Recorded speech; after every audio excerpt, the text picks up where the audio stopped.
Well, thank you everyone for joining us for today's open mic night. Open Mic All-Stars Part 2. My name is Nia McAllister and I'm the Public Programs Manager at the Museum of the African Diaspora. And as we gather here today, MoAD recognizes and condemns the ongoing systemic violence against Black people. We affirm that Black lives matter and honor and mourn the senseless murders of those in our community who have lost their lives from police brutality and racial injustice. I also want to acknowledge the spaces that we're occupying. Though we're gathered virtually, we recognize that all non-native people to this land are descendants from settler occupiers or descendants of those forcibly brought to this continent. MoAD occupies the unceded land of the Ramaytush Ohlone people, and we pay our respects to the Ohlone people, their elders, both past and present, who have stewarded this land throughout the generations. We encourage everyone to learn more about the native lands that you occupy by visiting nativeland.ca. So first, I want to thank everyone again for being here this evening for our second edition of Open Mic All-Stars. This event has always been very special to me, and I'm very grateful to find community and healing through art. So since its launch in 2018, this space has been one for us to share, to celebrate poetry and celebrate each other. It is one where we always center respect and amplify Black voices. And so it was a joy to host the first edition of Open Mic All-Stars in August in the Yerba Buena Gardens with 13 of our past featured poets from the Open Mic series. And it was wonderful to gather distanced in person and hear poetry. And so we're continuing the momentum here with this event to celebrate more of our past featured poets, this time really taking into account our national and international audience that we've grown over the last 20 or so months. And so I'm very grateful to have even more of our poets here in the space tonight. So we have 14 readers, each of them with 7 minutes to share. And so for those of you in the audience, I always encourage you to use the chat, use the reactions, please affirm all of our readers, show them love and appreciation for their work and sharing this space. And so with that, I will introduce our very first reader, Ali Jones. Ali is a self-care advocate, writer, artist, and Creole mermaid, currently pursuing a master's in creative writing and literature at Mills College. Ali is the director and co-founder of Black Freighter Press, a revolutionary press committed to the exploration of liberation using art to transform consciousness. Welcome, Ali. Oh my gosh, thank you, Nia. Thank you, everyone. MFA loading, yes, y'all, I graduate in May. I'm ready. I'm so honored to be here tonight reading with some of my favorite poets and writers. And this space has always just been such a loving, healing space. Wow. So yeah, I would like to just invite us all to ground in some breathing. I realize I've been moving really fast and you all might be too. So just for us to take a few deep breaths together and then we'll get into it. So take a deep breath in, filling up your stomach, and take a deep breath out, letting everything go from the day, being in this moment. Take another deep breath in. Really notice where you can let go of in your body here. And take a deep breath out.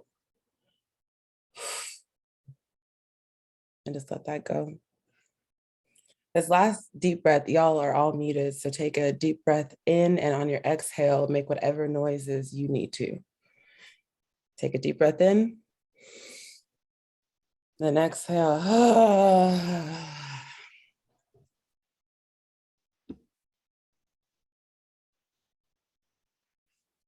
I don't want to remember my life before mermaids. I was raised by saltwater queens, blessed by magical beings of mythic proportions, daughters of Yemeya and Gumbo. Those who remind me of the beautiful resilience that lives within. Coiled crowns adorned with cowrie, goddesses who maintain the grace of the gazelle with the ever-changing tides, mes sirens, my mermaid queens. Flowing, crashing, rising. My grandma Genevieve. Cayenne pepper royalty, celestial matriarch, soft yet steady as a metronome in the kitchen with a laugh that could brighten any dim room. unafraid of what is to come because her certainty is founded in love. Her setbacks created the beginning of her greatest comebacks, flowing through the roughest currents and remaining strong, flowing, crashing, rising. Mother Teresa, calming like Rosemary and gentle as Gardenia's earth warrior, who taught us to respect and protect the earth, to value all forms of life, holding space for her softness and her offspring, unconditionally magical, conjuring potions that transform the flu into a slight sniffle, or inventing the perfect bedtime story. She grew in the midst of adversity, never allowing fear to stop her pursuit, crashing against every judgment or expectation with determination, flowing, crashing, rising. Mes sirens, my mermaid queens. Cousins who remind me that I could do anything. Sisters who challenge me to seek softness in times of pain and trauma, to look at myself in a mirror untarnished by self-loathing. My aquatic angels, who kept me sane when all I thought I could ever be was crazy. Loving with our hearts wide open, guided by our gut feelings and our star signs. Rêveurs, croyants, amants, et guerriers. Dreamers, believers, lovers, and warriors. Rising above black holes of doubt, insecurities, and fear. Flowing, crashing, rising. Ooh. Yes, yes, yes. Feeling all this water energy right now. Very much. I'm so glad to be here. So y'all, I was like, it's MoAD, it's All Stars 2. I'm sharing a new poem. I'm gonna share a new poem. I wrote this poem in a workshop that I actually just did with Reina Leon, and it was the Raise Your Voice workshop, Cultivate Your Community. So I started this poem and I wanna share with y'all. So I thought this was a good place for that. It's called Royal Crown. I fell in love one night when the moon was full, of kindness worth more than gold, anklets and apologies. Have you ever broken your own heart? At least 3 times this year. Fragile feelings, shattered aortas, once in January, twice in February, and a few more times before December, I'm sure. Warped path of wasted worthiness, dangerous dates, my tears collapse on the floor. The cleanup crew is silent, you know nothing. Geranium fortress, dirt between my fingers, washing a pot of rice, liberating love like ball of yarn turned blanket. Magic lives in these taste buds, swelling with sacred. Meditations you call recipes, 3 cups of laughter, 2 cups of courage, whole heart or nothing. A tablespoon of your deepest exhale. My tears on ice. Shaken, stirred, stifled. You see, I'm on a mission, searching for prayers, potions of unconditional reciprocity, master of my own fate.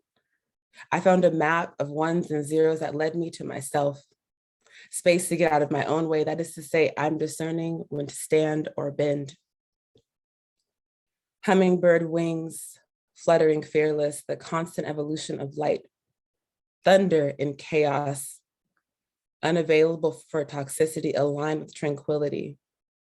This everlasting faith that we are each other's harvest, seeds, radical and nourished. Whew, okay, my last piece, y'all. Here we go. So before I get into this one, I always just think it's important to talk about it. I wrote this in honor of Black women and girls who are going through so many mental health struggles, but not talking about any of them. So I wrote this for us. It's called Black Girl Soldier. Our first general was underground. Railroads couldn't compare to the depths of her mind. On a mission with a vision, precision in the darkest cave, covered by branches, isolated by shame no matter where we go.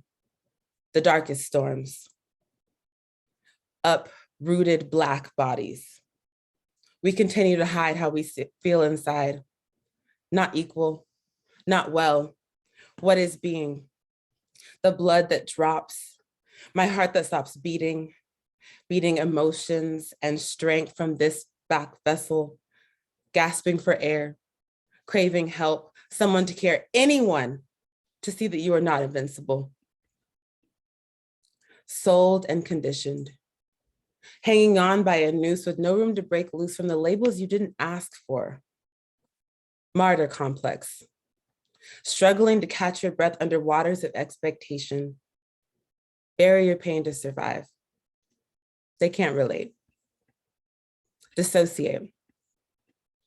Nuclear fractures, familial disasters, armed with silence, surrounded by never-ending violence. Haven't we had enough? Faking like we're fine, struggling in pride.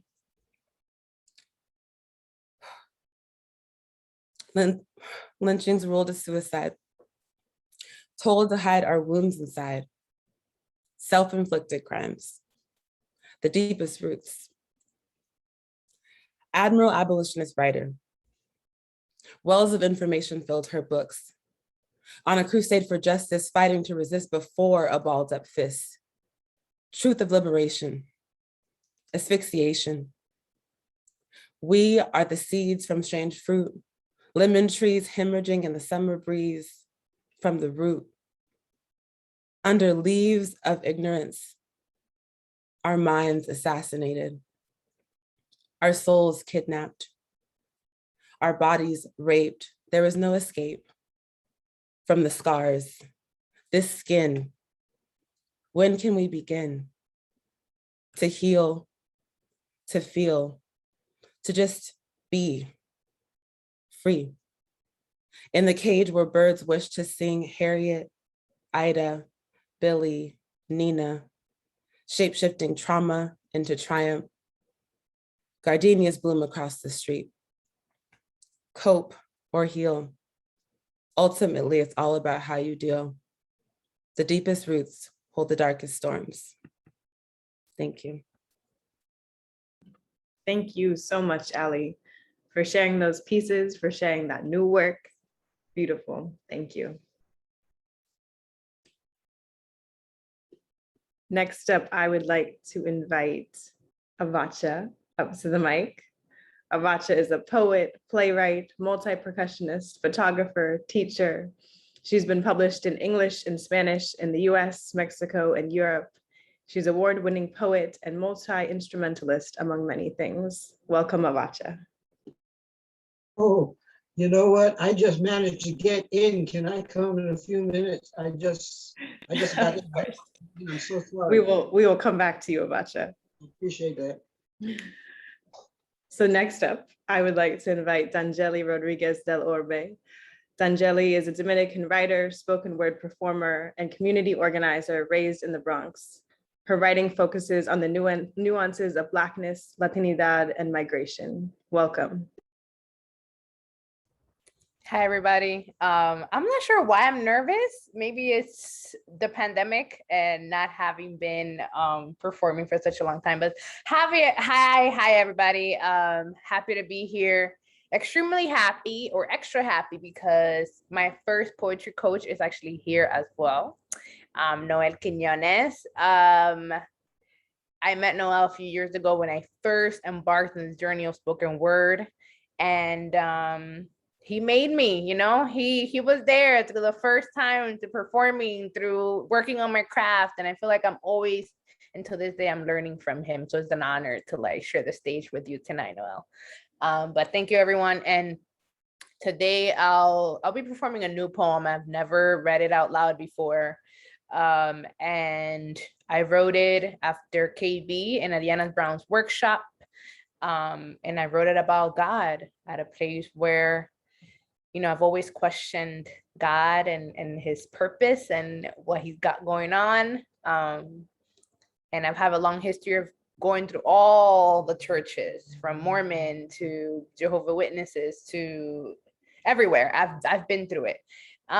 So I wrote this poem. It's called A Mormon Missionary Asked Me to Pray, remembering the childhood that I had in the DR with Mormons, white Mormons from Utah coming to my house to spend time with my grandma, and my aunt and my grandma eventually converting. have my feelings about it, but I wrote this poem recently, and bear with me if I mess up. Never read it out loud before. Here we go. A Mormon missionary asked me to pray after KB. Once I pray for anything, I know that I am lost, somewhere vast and nearly infinite. The truth is, I've long forgotten how to pray, how to speak to God. I don't fold my knees, but I do clasp my hands. I think of all the ways I've prayed before, and I find myself in a labyrinth of questions.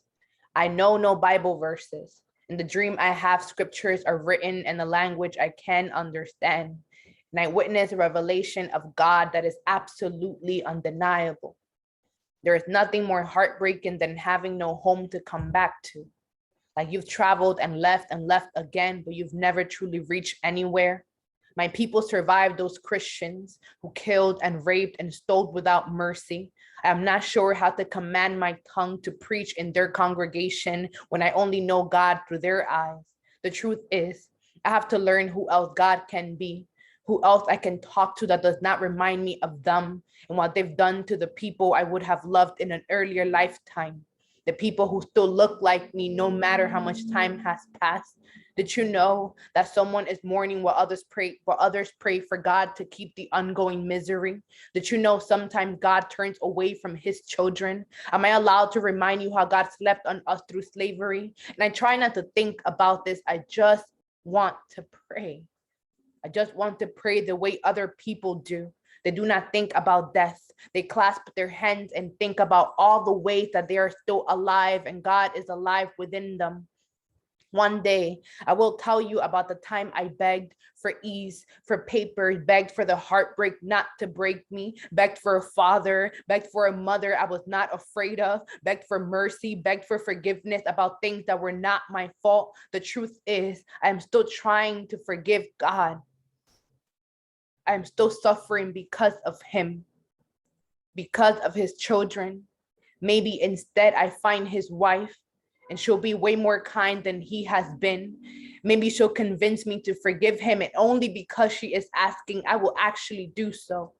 I've only learned God and forgiveness from entities that did not resemble the God they praise, the white men, them, you, the one who taught me about God in the first place. Thank you, y'all. Yeah, I wrote that in tears. Yeah, this next poem that I'm going to perform for you, I wrote it mid-heartbreak, you know, it is what it is. It happens. And I wrote it during that time where you're like together, but you're not together, but you are, but you're not. And you're just waiting for the day it's eventually going to end because it's a matter of time. And I wrote it after Ana Gabriel's song, Qué Manera de Perder. And it goes like this. The day we call it quits, Ana Gabriel's voice dances around the room, y llorando con despecho, I undress myself from English and find Tia under my tongue. I search for my heart in a Mama Juana bottle and Cuban cigar, and instead stumble across her disbelief. One hand to her hip, the other raised to La Virgen de Altagracia. Mommy shakes her head as if to say, wasn't the last time supposed to be the last time, and before I can explain, que me duele como nunca antes, that it aches me like never before, that you were a rare breed of kindness. Rocio Durcal y Miriam Hernandez enter the room and complete the Holy Trinity. And I throw my head back and wail, mourn our love like Cibao women do their relatives when they pass before their time. My knees buckle, my hands kiss the ground, and I offer my tears as ofrendas para el altar de este amor. Los santos join me and weep, and I ask them why I tend to fall in love with men more sea than sand. And my grandmother, the same woman who wished my grandfather dead so many times, she still buys me a bottle of Fabuloso and helps me clean my bleeding pride. And when she asks if we're still friends, I tell her friendship is an open target and this breakup pulled the trigger. What we had outlined by chalk in the 2,790 miles between New York and Los Angeles. Pero en fin, sí nos quisimos. We loved each other.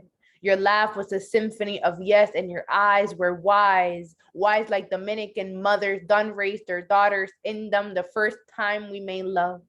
Before we dressed ourselves with the afternoon, you revised my writing, and I realized how wrong I've been about romance all this time. So even now that goodbye rises over Times Square and finds me again in South Central, remember that I'll still kiss the feet of all the women who raised you, that the shore is only shore as long as it welcomes the waves back. Así que como dice la canción, as the song goes, anda, vete a ver qué encuentras y que te bendiga Dios. Go ahead, leave, and may God always bless you. Thanks, y'all. I guess I have time for one more poem. So this next poem, I wrote it when that same man ended up engaged with someone else 2 months later. That's the thing about being a poet. We just document all the journeys. So I wrote this next poem in the heartbreak of the aftermath. Yeah, it was as much of a shock as it is to everybody else, or was to everybody else, including his mom. But you know what? Here we are. So here it goes. And this poem is called I Do. Goes like this. Before I go on, I hope to make one thing clear. This is the first poem I never wanted to write. You see, too often when I write about love, I am emptying the drawers, dusting the memories, and purchasing a ticket of no return. I seek asylum in these lines like my heart is a casualty of war, and I refuse, and I mean refuse, to write you into heartbreak. One day, I was to build IKEA furniture with you. Set your snores as my personal alarm clock. Build recipes with the women who make murals out of your accomplishments. I wanted to save this poem for you. Wrap it in a white dress to unveil with your mother in the audience. I wanted a priest to be the MC.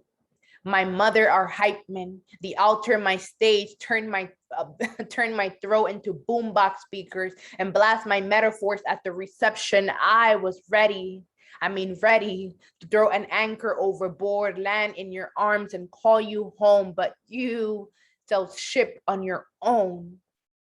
Sought the skies for guidance until the zodiacs asked you to leave, to take on someone new. And I realized that the only fortune teller in this ordeal is the heart, and you can't make a man stay even if the galaxies sit at your behalf. So when that day finally comes, that you call out wife, and your mother, mija, yet I am nowhere in sight. I'm nowhere in sight, and my best friend is forced to gather a congregation to sweep me off the floor, and her story is old, and my heart is blue, and my strength is borrowed, and your bride is new. I will still say I do. Wish it was me, I do. But still wish you the best, I do. Manifest a love that stays, I do. Demand better from this day forth, I do. Crumble today, wake up tomorrow and pick myself up, I do. Love me, love me, love me, love me way better than you ever could, I do, I do, I do. Woo! Thank you, y'all.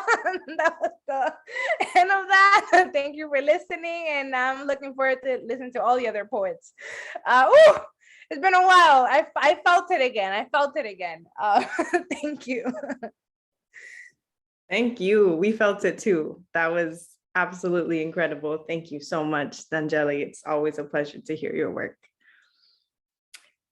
So next up, I would like to come back to Avata. You ready to grace the mic, Avata?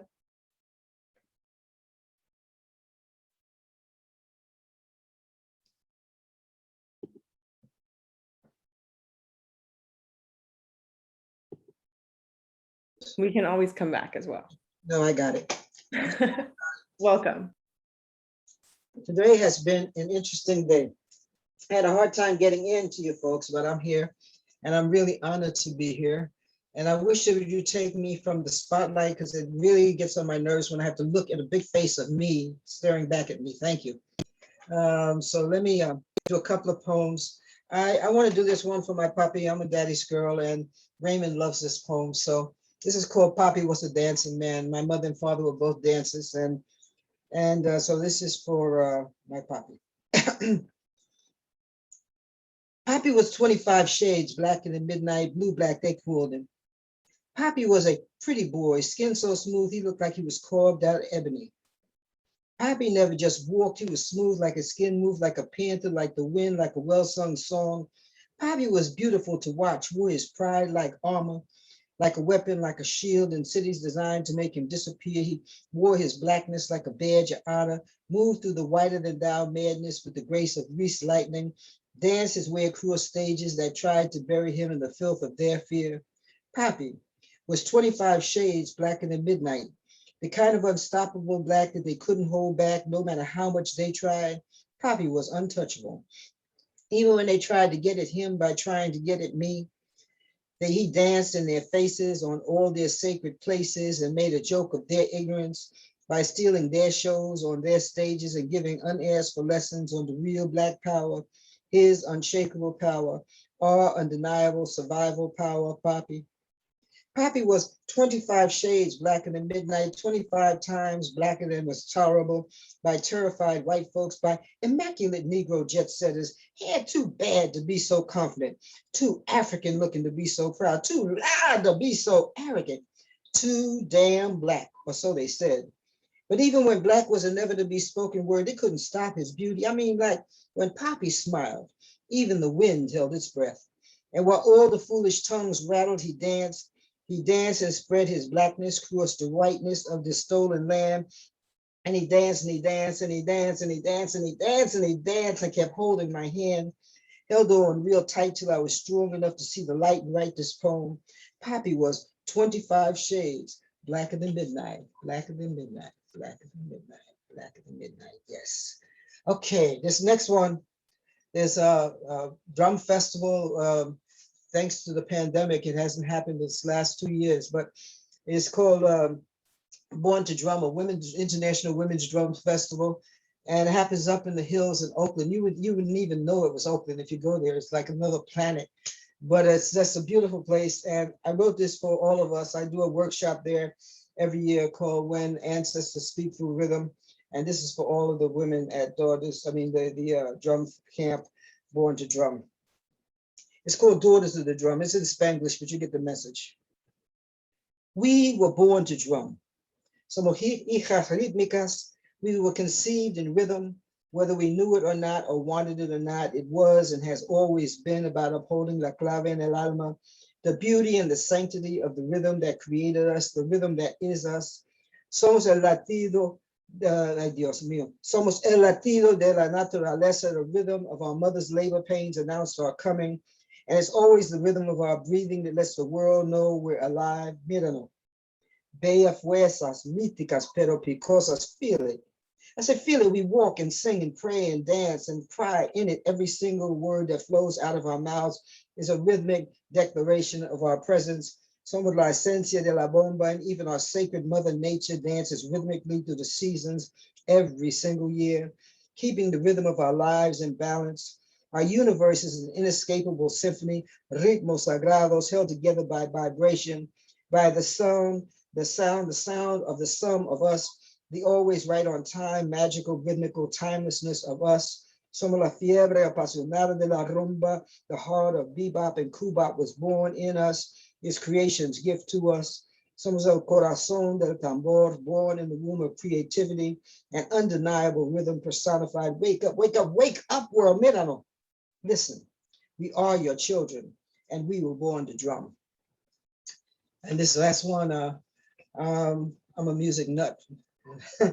Ever since I was a baby, I've been a music fanatic. And I'm gonna put our poetry series in the chat. It's a multilingual poetry series, and plus a couple of CDs I'm on, and my book is on there too, and it's being reprinted as I speak. So this is called Soundly Metaphysical. And This was written, it was very interesting. We had a gig, my group had a gig down in the marina in San Francisco, and this guy, you know, people leave all these stereotypes about artists. We're all a bunch of lazy dumpies and drunks and what have you. And he came sliding up to the stage after our set, pants hanging down to his kneecaps and talking out the side of his neck, as I say, and say, you know, lady, I really like that stuff you were playing. I know that music you were playing, you know what some good dope is. Ooh.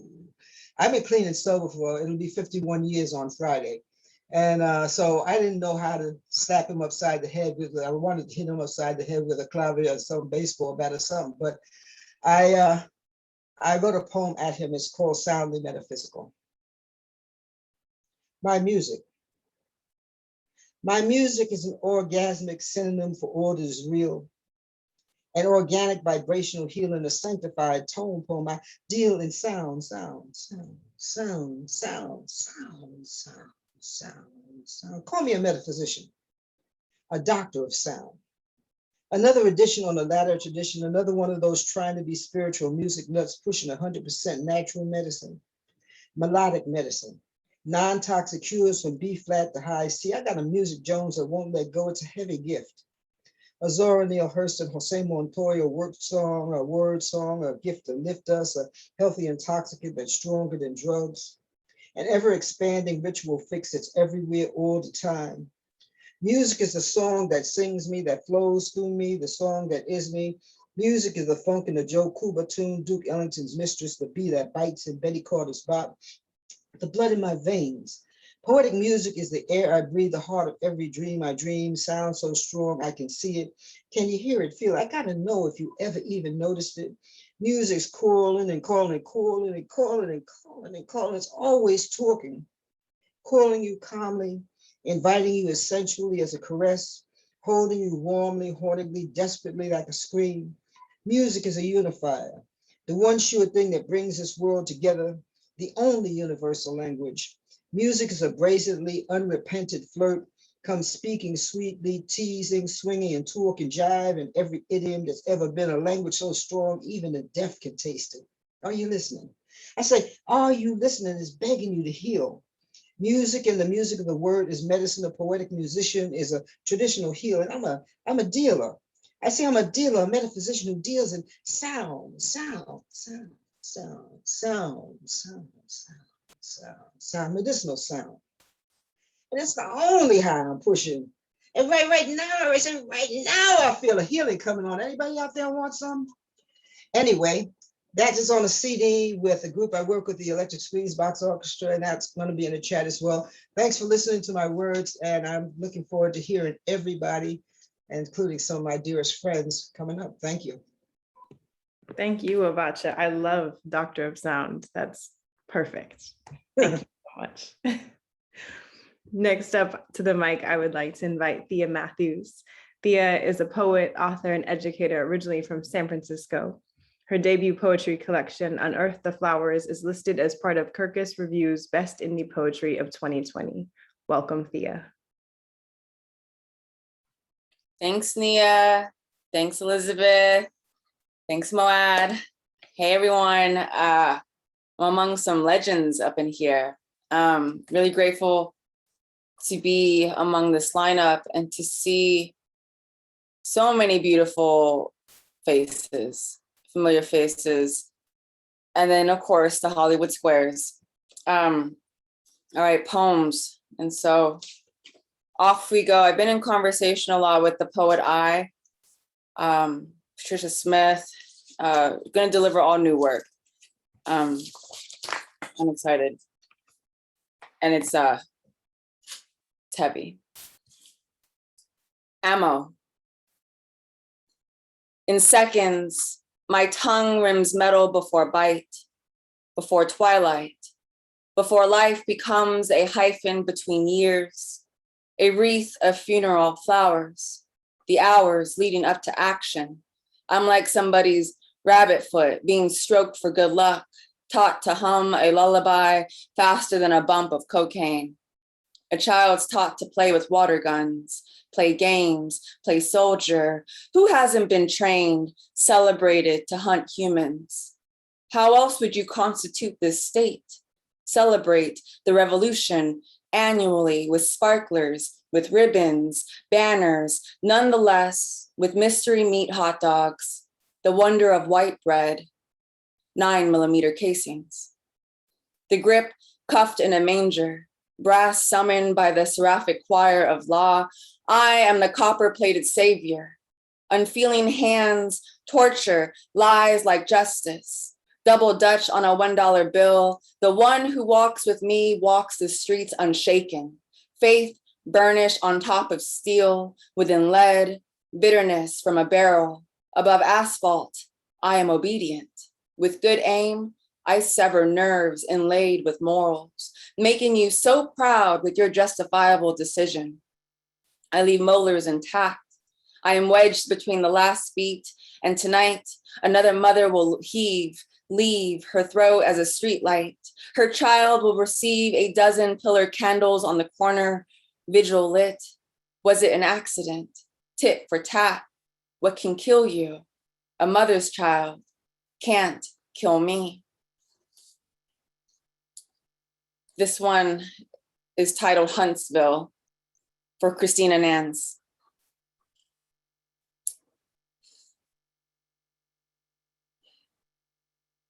Your great granddaddy was a sharecropper here, my grandma would say, until he disappeared. Her skin was smooth like dark apple butter, and her daughter, my mother, would look at me like I was a whitetail. One day I'll be hunted. The windows would crack, and I'd be left with keloids and jars of pickled eggs. The rest of my family were alligators. I grew up shy, bobbing back and forth my Sunday best. I didn't talk much, and when I did, I'd speak as if my tongue were a sweet potato. Yet when I'd sing, I sang, making the Lord so proud of me.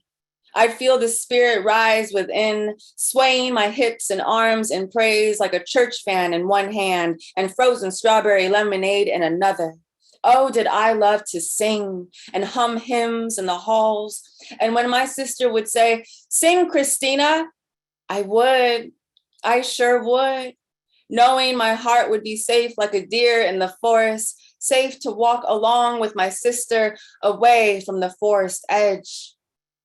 With my eyes hiding behind shelves, I knew to smile, pay my taxes, write letters, pick passing blackbirds as lovers. They leave, I'd stay. I can smell anything. The scent of passion seeping in through a man's skin. I'd smell the sheets, spice, what lotion she was wearing. I can even smell the white lilies on the day of my funeral. To be a whitetail hunter, you must be so still to kill one. To be so cold to say later it was suicide. I stopped singing the day I went missing. Supposedly, I'm seen first laying on the lawn. Supposedly, I'm then seen on a hood of a cop car. Supposedly, I take off my shoes. 12 days and nights go by, where once to transport inmates, evidence, a whitetail hunter dressed in camouflage, smiles, one arm around his doe for the trophy picture. I am found dead in the back of a police van.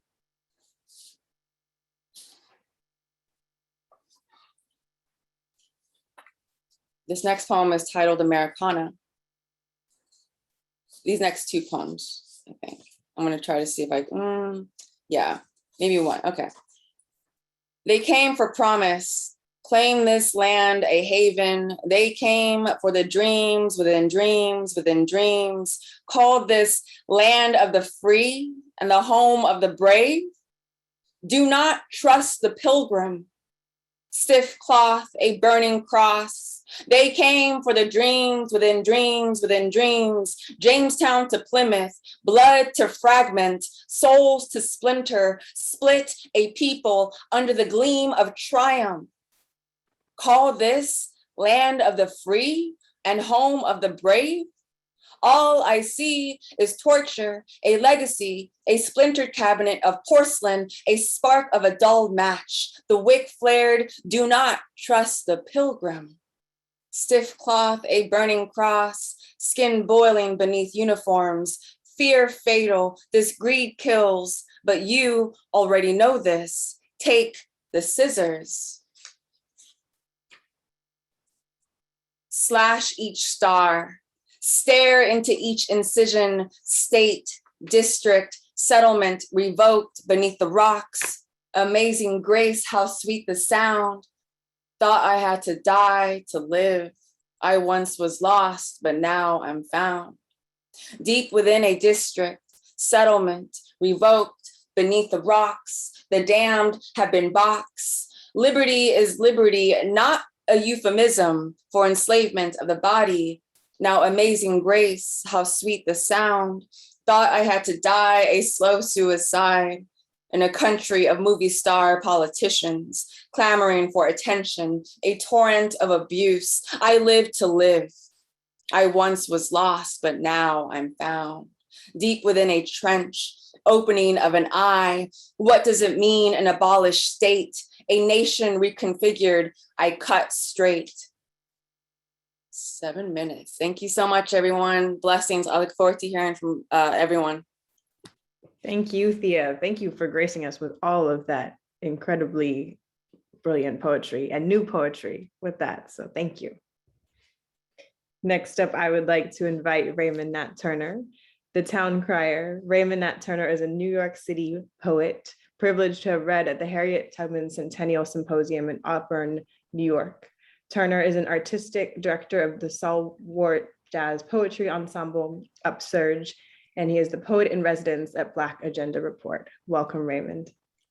Thank you, Nia. Because of the time, I'm going to just try and jump in. Am I audible? Yes, you are. Okay, thank you. First piece is called Officer Prodigy. Quote, "The police are not here to create disorder. They're here to preserve disorder." Richard J. Daley. Mother loaded Officer Prodigy into her vehicle and drove him from the land of Lincoln to the Badger State to play policeman on protesters with his wonderful assault weapon. By nightfall, he shot 3, killed 2. Skip the academy, go straight to the street, hood, barrio, reservation. Skip the academy. He knew to shoot first and answer questions in court. He knew sci-fi, pig Latin, and the 5 white magic words. I feared for my life. I feared for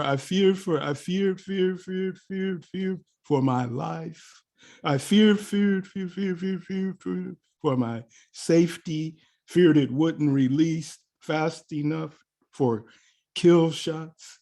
Officer Prodigy did everything right, cleaned up for court, raised his right hoof, test-a-line, Oscar-winning performance, complete with crocodile tears. He did everything right, making his bones, earning his bent badge, his grim reaper death head tats, earning notches on his rifle butt, earning access to Ku Klux Klan bar rituals, earning his handcuffs, taser, mace, and gun belt. Officer Prodigy did everything right, earned Fraternal Order of Police, Benevolent Patrolmen, Association props from top cops, earned cop college education, one night school class in the University of the Streets. On to master classes with Clubber Williams, Choker Vasquez, Gloves Davis, Jude the Foot Doctor, Saipano, and other all-star instructors. On to finishing school, learning how to keep war bags full of throwaway guns, knives, and dope in the trunk of his cruiser. Learning how to plant evidence, put cases on people. Oh, what a wonderful start when he walks or his wrist slapped. There'll be victory laps, bar hops celebrating his kill, his walk. Bet there'll even be a brand new patrol car parked beneath his Christmas tree, emblazoned in bone white letters, to protect and serve.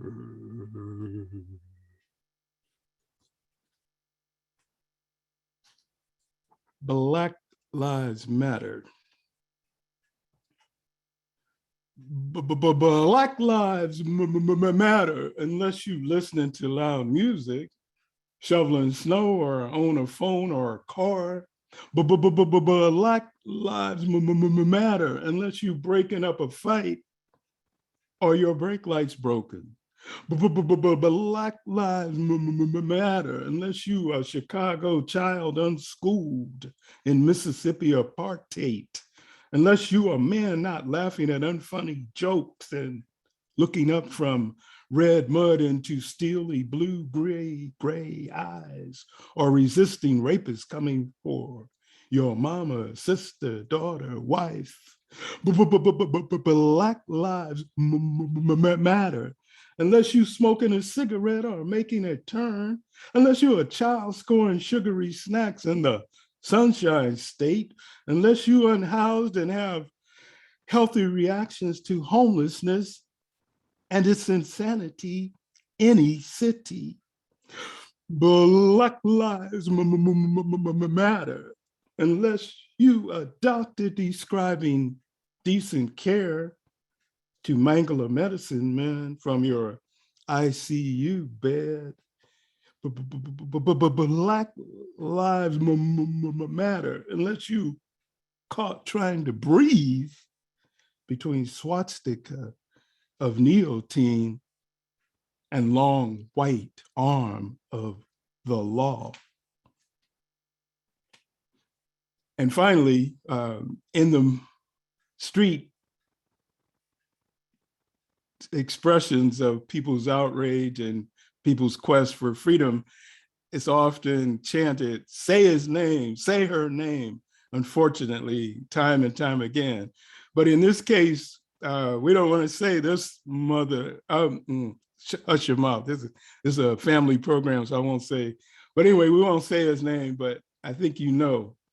A thief, a thug, clown in the rug, a tweet, deceit, a lie, a cheat, embellish and broader, a lying disorder, a myth, a fable, a bit unstable, flim flam, clap trap, bunkum, bull crap, an empty wagon, a puffed up dragon, a whopper, a fib, you peep from your crib, a sham, a fake, a major mistake, pathological lying, false flag flying, a grope, a trope, bad jokes, breaststrokes, a grope of a crotch, another man notch where they debauch over water and scotch, a trumped up story, cock and bull glory, a foot in the mouth for strategy south, pie in the sky, a barefaced lie,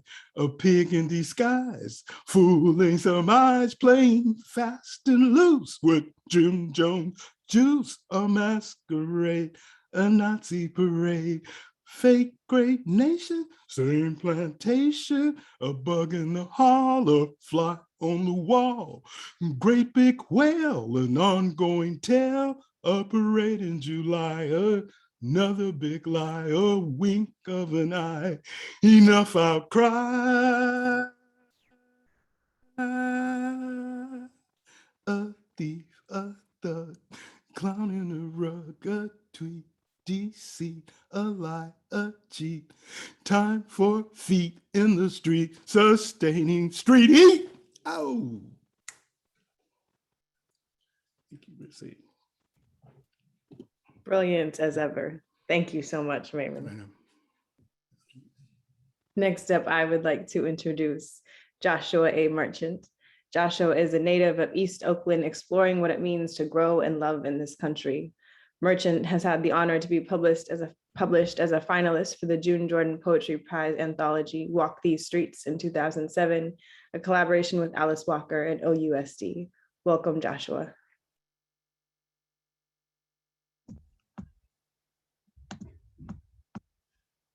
Hi. Can everyone hear me okay? Yep, sounds good. I'm just gonna get right into it.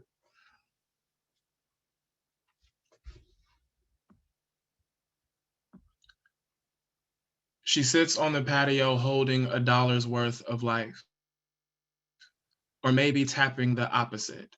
The cool breeze meant to air out the house, splitting the smoke between grass and couch is more honest. If I asked for a list of names, leaving her face drifting in furrows, she'd giggle. Somewhere an ungrateful farmer became a tool rusting in the rain. Gods laugh at those who think themselves lightning, caress the scorched earth with 2 fingers, knowing somewhere the soil is still good. The scorched earth caresses her with 2 fingers. Still, the soil is good.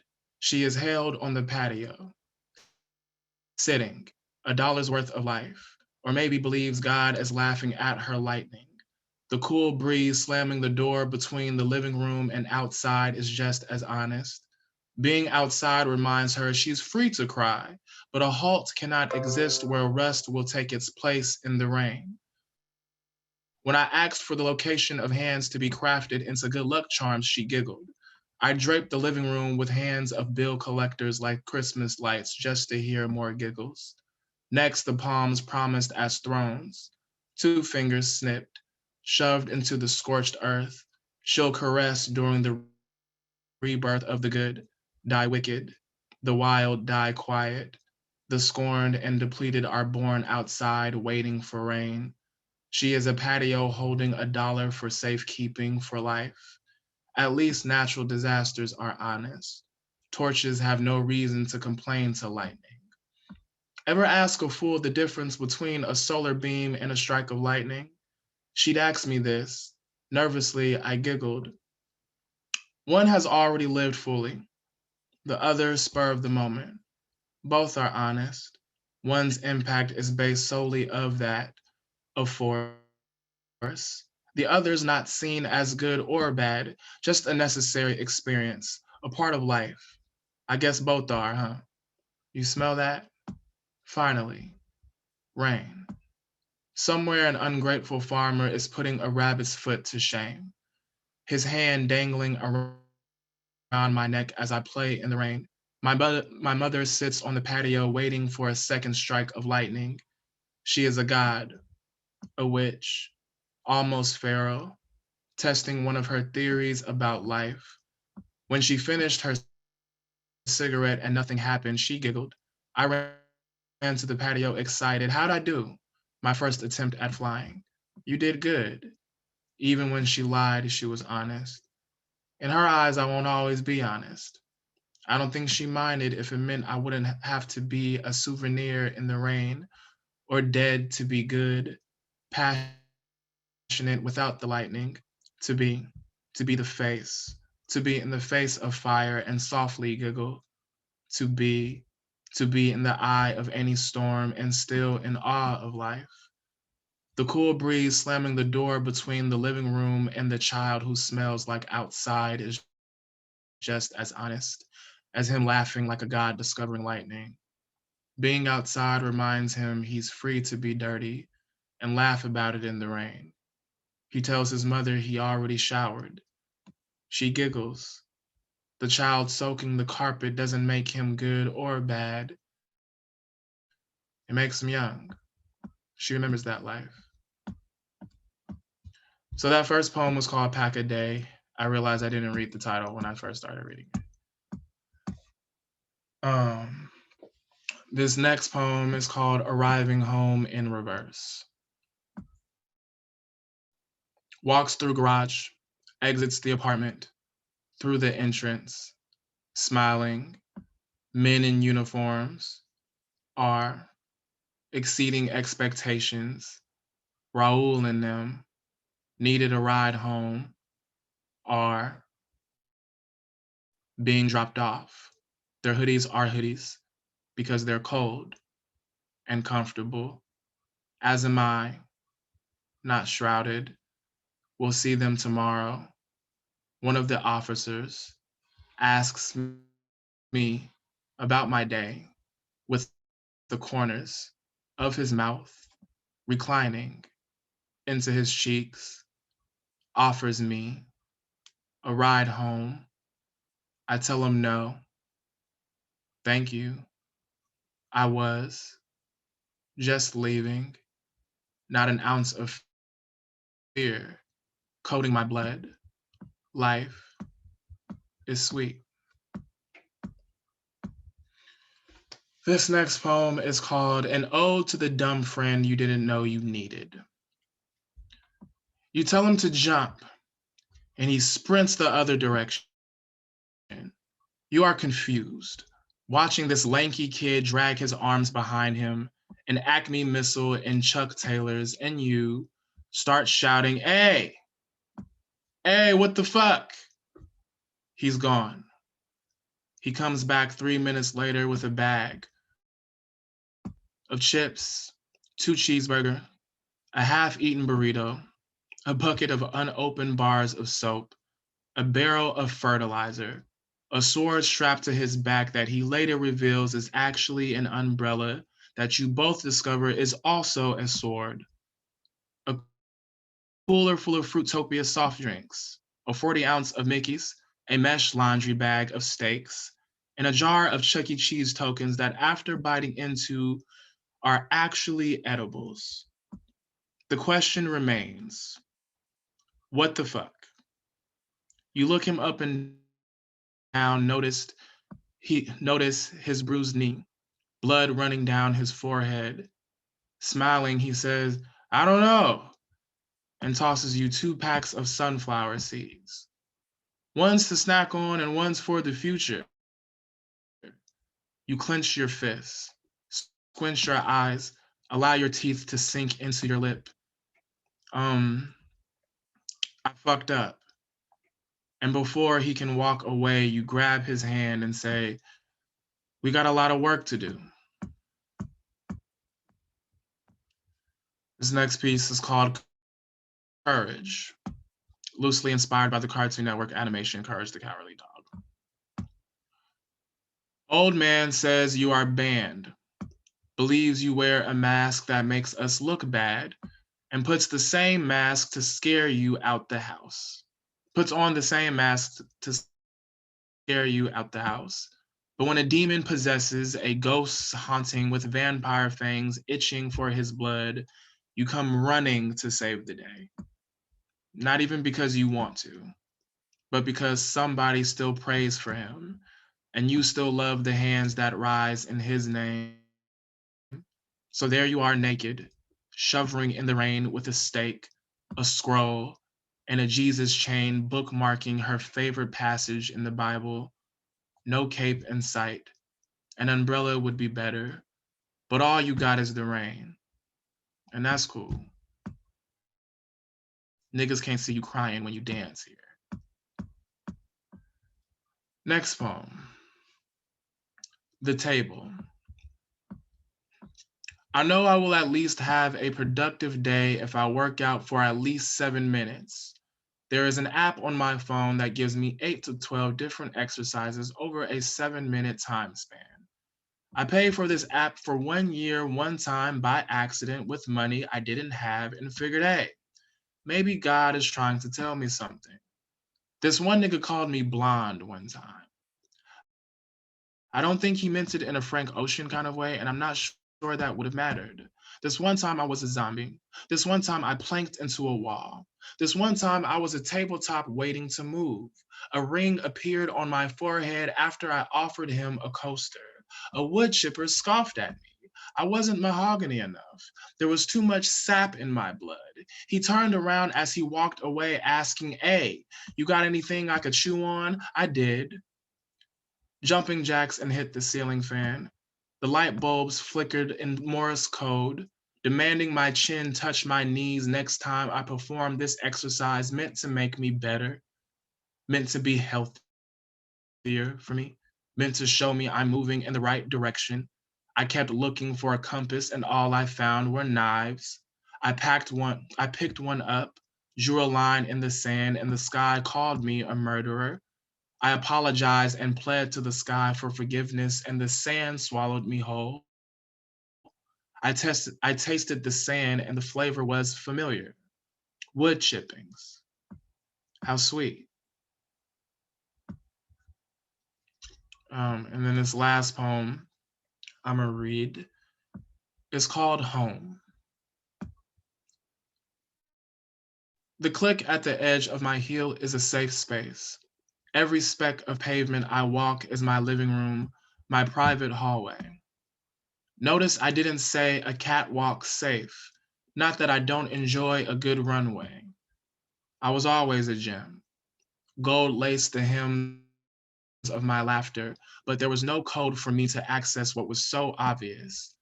At least that's what I was told. Imagine a strut being tucked inside a rapture, a deliverance stripped due to internalizing the need for yet no audience. In its own twisted way, a compliment as far as backhands go. One man's middle finger will be my stunt.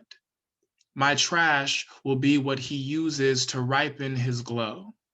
Together, we'll roll our eyes, suck teeth, and grunt. And if he wants to stay, he'll ask. And if I want him to stay, I'll ask. Thank you. Thank you for having me. Y'all are dope. The space is dope. The MoAD is historically dope. Thank you. Thank you so much. Those poems were wonderful, and thank you for the shout out for the space as well. It's great to have you. Next up, I would like to invite Noel Quinones. Noel is a Puerto Rican writer, educator, performer, and community organizer from the Bronx. He's the founder and former director of Project X, a Bronx-based arts organization. He's also a poetry book reviewer for Muzzle Magazine and a current MFA candidate in poetry at the University of Mississippi. Welcome, Noel. Thanks so much, Nia. And thank you to everybody who was read. There's been some fantastic stuff shared. I'm so happy that Zoom gets to bring us together. So I'm down here in Mississippi getting my MFA, and it's funny because all I'm doing is writing about the Bronx. So all these poems are just odes to different memories and to my family and friends. So this is Salvia Time Machine for my first bike. At least you got a bike, Boppy retorts, birthday gift, a violet bicycle, a girl's color. I begrudgingly accept this betrayal, this dowry to enter the cobblestone temple of practice. Eagerly, Boppy places each of my limbs like a fervent puppeteer, my eyes spinning with the gears and the click-sprung wisdom of his hands working upside down as feet in the air, gripping the back tire as I juggle my weight like a stuttering pendulum, keen to not be caught by any of my boys as I lurch forward, synthetic rubber sputtering as Boppy yells, "Sin miedo!" I bobble and teeter like the eyes of a newborn newt, curving and curving through Oval Park's challenge until I'm careening into Mashalou Parkway. Se cayó, a mess of bloody heirlooms, 4 quarter-size scars that mommy kisses raw and recognizable for the rest of my days. I surrender to it. Join the Bronx Bike Corps. Torque wrench and needle nose pliers I build and unbuild.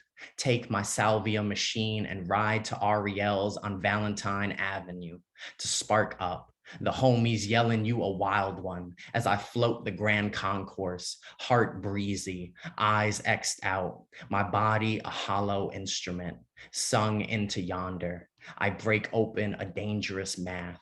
Every slope my own zigzag zenith, the violet night hauling me higher and higher. Right. So this one is for my best friend group in Norwood, where I grew up in the North Bronx. I felt like I want to shout out Raymond's poems, but also Raymond's shirt, which had all the New York City subways on it. So I was like, I think I see the D train. So yeah, this is for our friends in Norwood. The many saints of Norwood. We weren't fighters, we were nerds.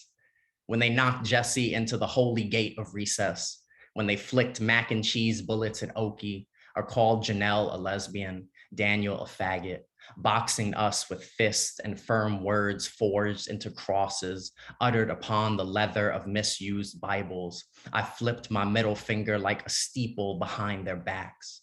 Andre said, I dare him, but never leapt off that cliff. And Jackie, worst of all, nearly got us killed the one time she yelled a threat so unholy. I could feel the pews crack open their stubborn plea for our kneeling, cursed by the mal de ojo of an impending beatdown. Oh, but on the last day of school, rain smitten, the crew crowded into the coat room, summoning saliva into the thick pockets of our cheeks, slurping at the air like the hounds of hell until our sooty spit surfed about like tsunamis and our teeth buckled from the weight of splitting such an ocean. Then, and only then, did we release the procession of our enemies, water-crowned, pulling their hoodies and hats snug and saintly toward the summer bell, blessed and unknowing, the closest we ever felt to God,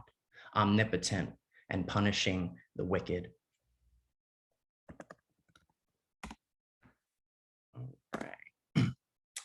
So this next one, my mom is a twin, and for as long as I can remember, they had this noise that they made. It's like a call and response. It was basically to find us as kids if we were lost. And I've always been trying to figure out how to describe it. And I finally am so happy that I finally got to this poem that attempts to get there, but it starts with a quote from my uncle. And the quote is, ever since your mom and aunt were kids, they could do that shit like a fucking animal call, the Oetwin. The poem is called Screech. Your voice sounds like a choir of tortured golden lion tamarins. In fact, a troop of them falling just shy of their branches like Grand Central Station's whispering wall if all 750,000 commuters bombarded the same exact spot, like a single plantain leaf dried and folded 18 times in your inner ear.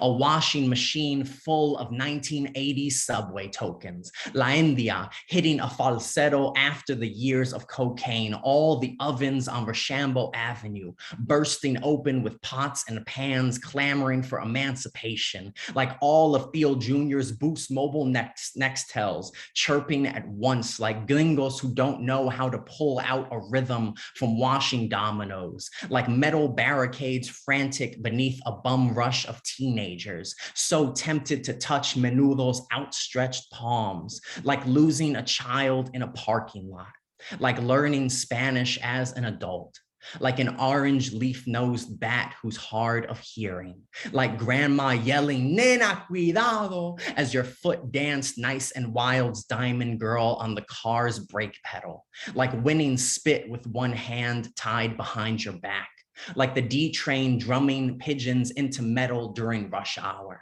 like a dozen abuelas marching in caldero chancletas, a VHS player on fire and unspooling, like crunching ice cubes to mask underage drinking, like Titi Debbie's feet bow-legged and erratic, jerking to a Backstreet Boys concert, all the monsters and where the wild things are, calling from the lip of their island, a paranda missing its clave player, the sound of Chino's jawbone made when Titi Millie sucker punched him to a chorus of Primo screaming, "Hey, yo!" The bag of live crickets I accidentally let loose in the apartment, trying to feed my pet lizard, like the sharp shush you gave me as we stalked Menudo back to their hotel, like all your children sprouting with good news, like a womb full of twins, like coquis comforted by their mirrored tanto, the sound you made when I accidentally kicked you in the vagina at 6 years old.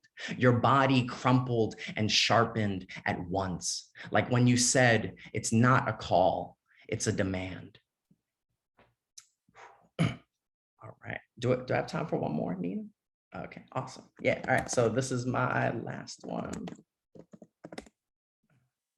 If I can find it, boom.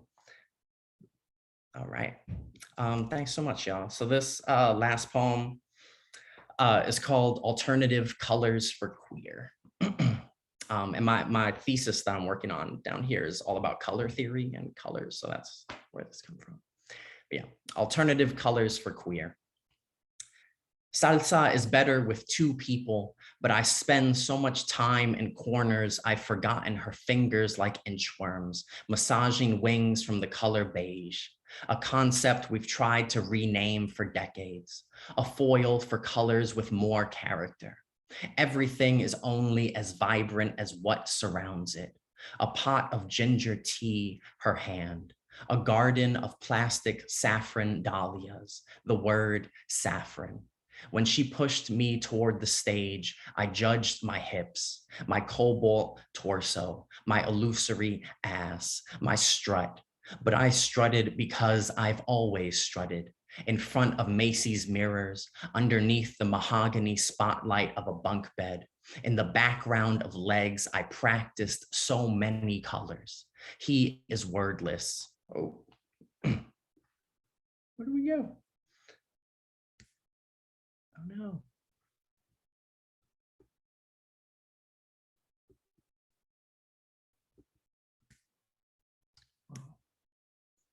We lost your sound, compadre. I'm so sorry, y'all. Am I? Oh, We can hear you, but your video is frozen.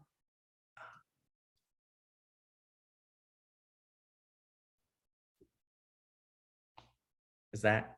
Yeah, you're back. I'm so sorry, y'all. I don't know what happened. Technology. Is it cool if I just start again from the beginning of this last one? Cool. Thanks, Nia. All right. Sorry, y'all. Alternative colors for queer. Salsa is better with two people, but I spend so much time in corners, I've forgotten her fingers like inchworms, massaging wings from the color beige, a concept we've tried to rename for decades, a foil for colors with more character. Everything is only as vibrant as what surrounds it. A pot of ginger tea, her hand, a garden of plastic saffron dahlias, the word saffron. When she pushed me toward the stage, I judged my hips, my cobalt torso, my illusory ass, my strut. But I've strutted because I've always strutted, in front of Macy's mirrors, underneath the mahogany spotlight of a bunk bed, in the background of legs, I practiced so many colors. He is wordless. His hands invite twins. We hover our fingers in front of each other and giggle at the invisible color, the destined friction of drawing a straight line from the past to the present. When sunflowers can't find the sun, they turn toward each other. What is the color for that? How do I signal you with lead feathers in a hurricane? We've never seen a black hole. I yearn to be a biodome, and yet she wonders if he is the reason I ended it, as if a single attraction could outweigh my own becoming. I scoff a sudden aubergine sky, the reversal of shade. Don't you think I've prayed to be a street light or a palm tree for that kind of ease? I am an iguaca perched high enough that every color you see is light tensed. So many alternatives before ever reaching you. This is the line I will draw, but that isn't good enough. Every color I've been, I am.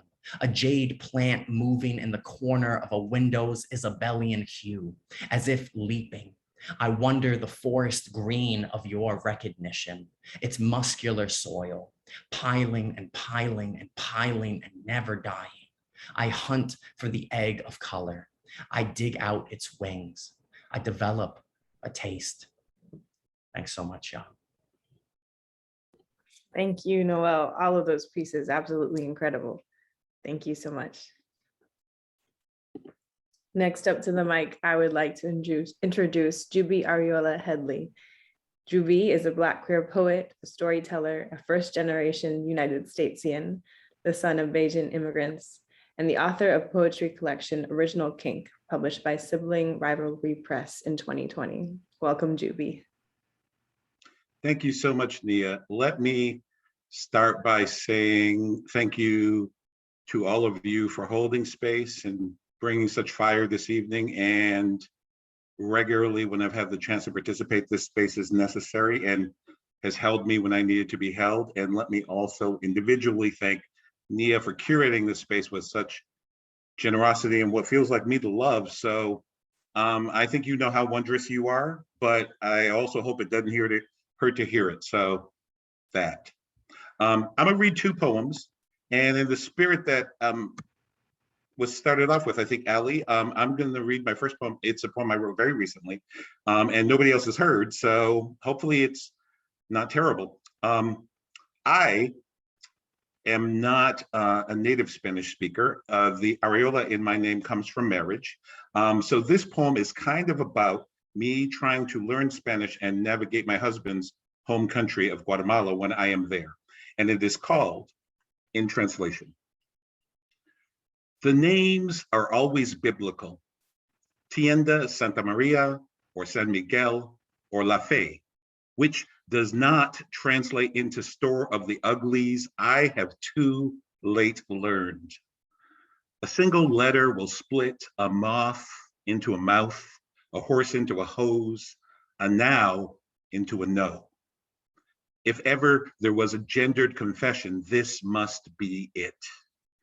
Whatever you call it, a tienda, a bodega, a corner store, just know I'm shopping there because the plátanos are never less than a day past ripe, which is when they're the sweetest, right? And no one commits the venial sin of trimming the fat off the chicharrones. Mis abuelos wash them down with Monel Negra while squatting out front on their milk crate stools and playing dominoes. Buen provecho, I say in passing. All nod, one smiles. I feel proud. I don't stumble. My second poem, I don't need an introduction. I think if there's a space that I've been in that will get this poem without me needing to say anything about it, it will be this space. This poem is called Machete. Listen, my loves. The path toward liberation is thick with bramble. It'll need to be cleared, and that's long labor, and based on our history, who we've been, who can blame us for not wanting to wear a yoke, to hitch our purpose to a plow? Still, someone's got to do the work, and it might as well be the poets. So slide y'all into your long sleeves and your thigh-high boots and grab you a machete. At first, it'll feel ill to you, that tool. It'll wriggle out your hands like an ornery child, but I promise you, you'll hit the gist of it. I've seen a 6-year-old scamper up the full sky height of a palm tree and freeing herself from gravity with only the muscles of her thighs, claim a clutch of coconuts with a single whack. One for her trouble to nurse her thirst, the rest to market to goddamned market. The machete's worst purpose is to clear the path. You'll need a torch, too, to burn away the underbrush, and thus matches, and next an accelerant. Your rage will do just fine. As you clamber along, clearing your way toward birth, mind you don't trip over the helter skeletons of those who raged before you. And resist the urge to stick a finger where it don't belong, like an eye socket. You know damn well it's disrespectful. What you do when you stumble upon an ancestor is, you say, not a prayer, never a prayer, a simple ashe. Then you take a sip of your coconut water right from the source in the manner of a toast.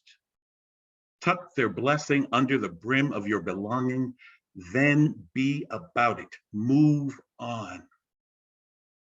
Knife your way through the noise, the tangle, head straight for the capital, the source of all that stench, what's been wooing you all along. Burn it. Don't think, don't blink, don't bluster, burn it all. Tender tinder for your alms. Now you're almost free. What comes next is beyond the event horizon, not unknown, though unknown to you. Between you and that moment is doubt. There's always going to be some simp, some whimperer slacking at the last gasp. The want to grab your coconut, use the water to douse the flames. No worries. What you'll need to do is grab your machete and whack off their hands. Thank y'all so much. Thank you so much, Jubi, for both of those pieces, for sharing in this space and all those affirmations. Thank you.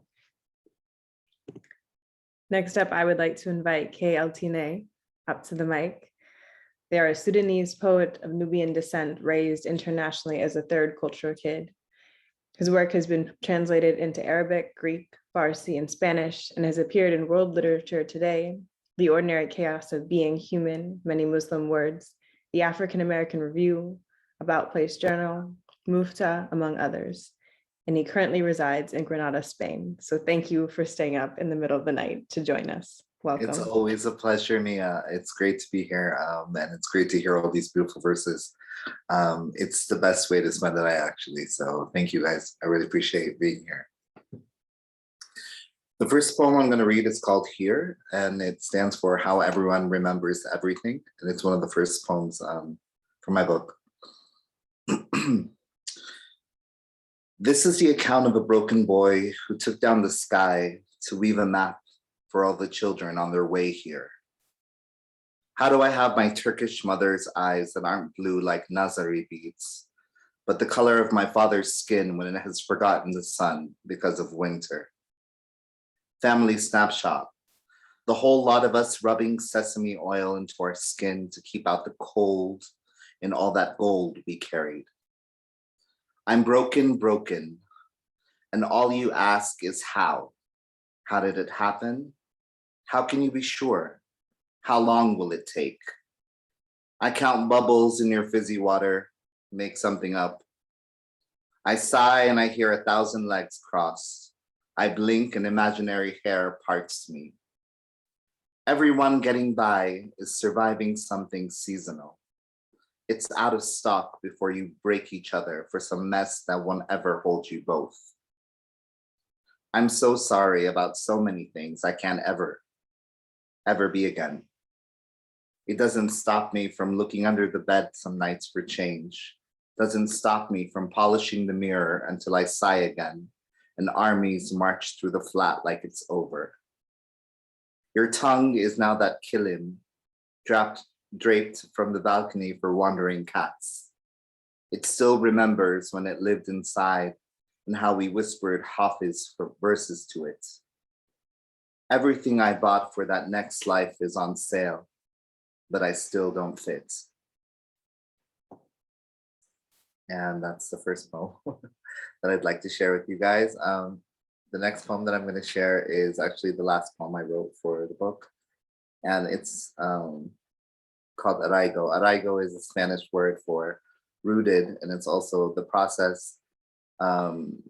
It's the bureaucratic process to kind of get your status normalized here in Spain. My aunt is still alive, scheduling Eid lunches out loud to soothe away panic. I'm transfixed by the mallow leaves in her hands, how like worry, they multiply then disappear. The social worker is taking notes across the room. Mother is propped on a cushion at the far end of my breath, legs crossed, counting currency. Endika, Ikusayna, Triandena. Only the last 3 years will be considered, she tells me after living here for 10. I need more proof you belong here. Open my mouth as a ghost talks about the weight of my life. Each year invisible, undocumented. She nods, says, I need receipts. Fatura, we say back home. I want to grab the alif, tap the earth between us and deliver them like a miracle, but the word now spells fitur, apathy. At my feet, a dizzy tap pirouettes, a coin. I toss back to mother who claims it was stolen. Watch yourself, boy, she snaps when I talk back. Babiako ishtarik, father says without thinking, if challenged. Where do your parents live now? Father is watching National Geographic sipping hibiscus. Each banyan is a compass, begging me to flee the room. Her phone rings and I hear mother's classic, Que diablo te listora, what the hell do you want now? Leave the office promising to hand over proof that I've existed for years.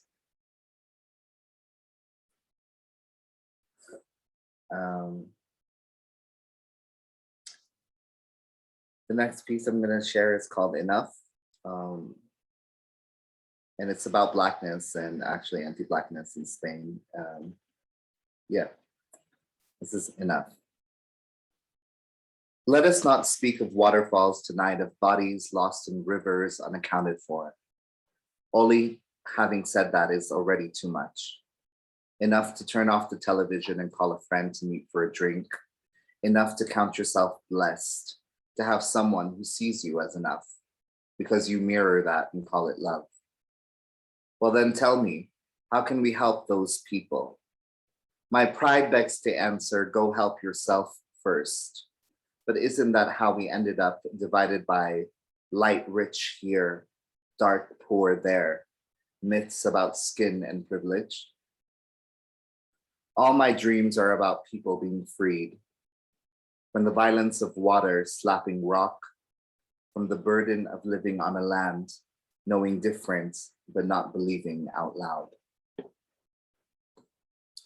And do I have time for one more? Okay. The last poem I'm going to read is called Plans, and is one I like.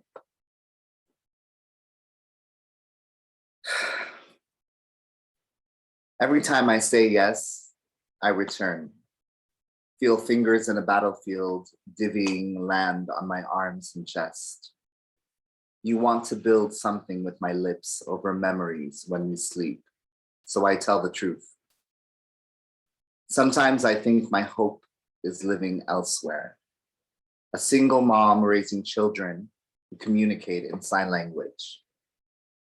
I know my passport is a sign people miss on the highway and swear was never there until they count every visa I've overstayed and start pointing fingers. I believe we all come back from this life as the cats in Istanbul. I need you to understand that all we will ever be are immigrants. That when the land recedes, the water won't know the color of our skin, but our bones will. Sometimes I want to visit and settle in love, but there are landmines at the border leading to every fantasy. Sometimes if you look hard enough at something, it will bloom in your eyes and make countries for refugees no one took in. How are we on time? Do I have time to sneak one more in, or have I taken up my 7 minutes? Yeah. If you have a really short one to sneak in. Okay, I'll sneak this last one. It's called wasiya, which is the Arabic word for last will or testimony. How long is a life avoiding the beach, believing God spoke through my father, Some found seashell pushed off a shelf I cannot bury.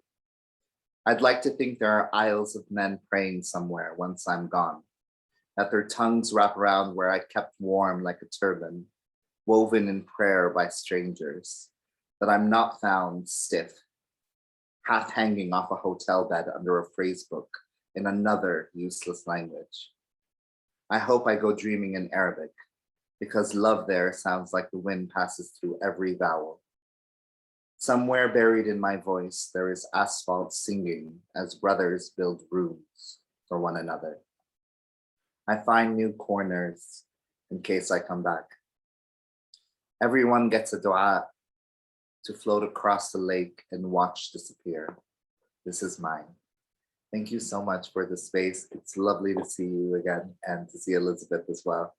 And everyone who's a part of this family, thank you so much for the space and the honor. Thank you. Thank you so much for being here in this space and your generosity in sharing all of those beautiful poems, and always much appreciated. I know it's a pretty big time difference, and so it's wonderful to have you be Always a pleasure. Always a pleasure. Thank you so much. Thank you. Next up, I would like to invite Raina J. Leon.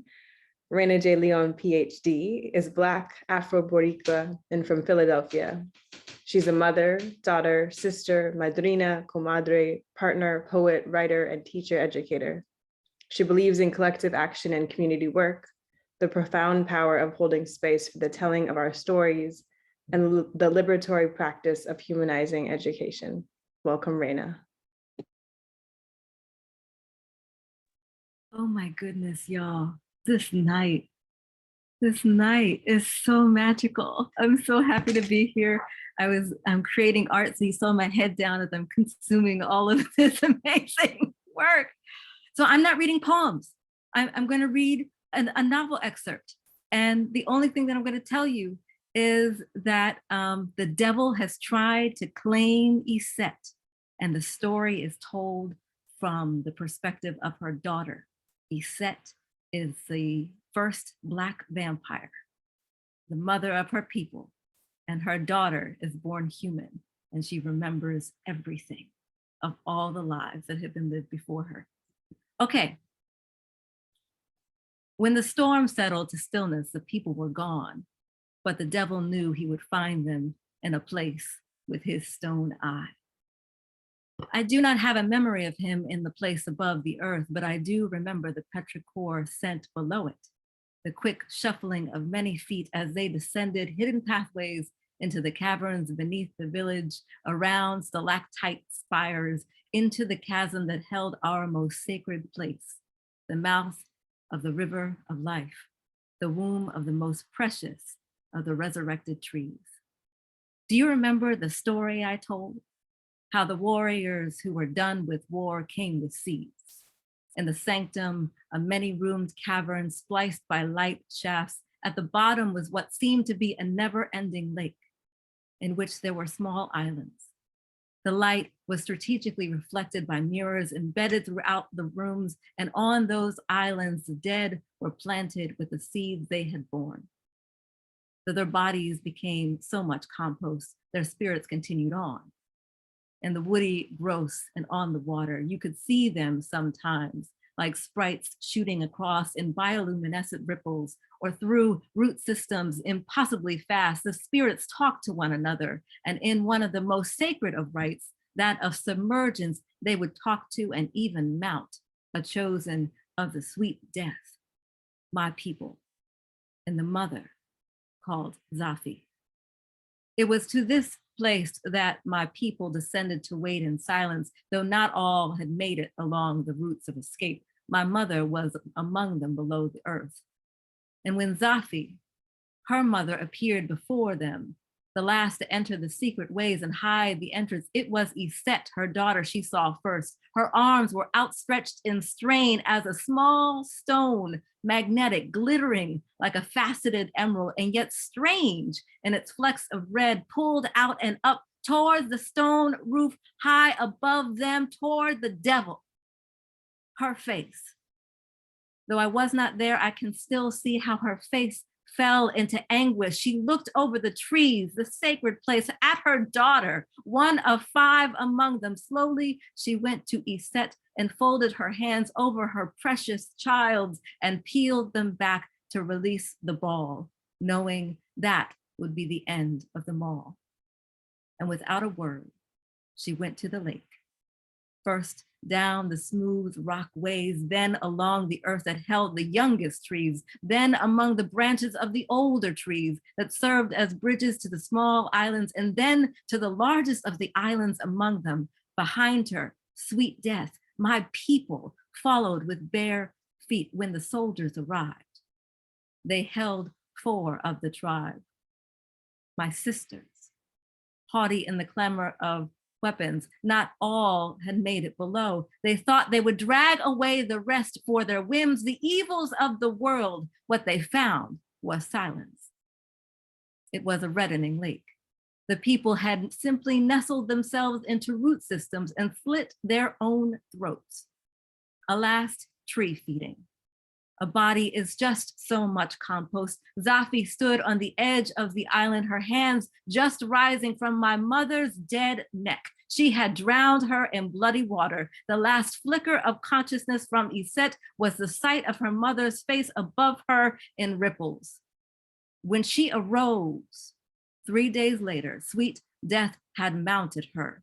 All of them, her mother too. The soldiers were gone with her 4 sisters, and they hungered. She hungered for blood. She had become Zafi. And from her, she created a new people. So, what is my diagnosis today? I will take your pills, all your pills. Will they help me not remember? The light in this office is truly lovely. I like the dark decor here, Dr. Harris, very mid-century, modern and sleek, while outside the halls gleam too much with antiseptic control. Your office feels like home, relaxed, soothing, all the little trinkets, like that snow globe over there. When I look at it, it's just a snow globe with a tree at its center. It waits for a little agitation, a gentle snowfall. I have no memory other than what I have just constructed in talking with you. It is always nice to be in new places my people have never been. I can finally just be me in the moment. And yet you can't imagine how rare it is to not have an overlay of what a place looked like a few decades or even 100 years ago, how the smells of the past filter through what is current and here, though there is no longer a field populated by wild horses, though now a place might be a busy downtown plaza on a lovely Sunday market, I might lose the sounds, lose the people, the smells. I see the quivering sheen on a horse's flank. I smell its sweat and freedom. I'm paralyzed by seeing what was until inevitably someone runs into me. I get tired of these bruises walking around town. I take car services everywhere. I write in my journal the whole time. I keep my head down. Is that a way to live? It's the only way. In my mother's house, every item within it has a story, one etched in the synapses of my mind long before my body could house that mind. You understand, I have lived other lives and I remember all of them. And I'm going to stop there. Thank you all. I hope you enjoyed the story. That was amazing, Raina. What a wonderful surprise. Your poetry is wonderful. Your prose is wonderful.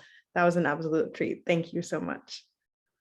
Very excited to read or hear more in the future.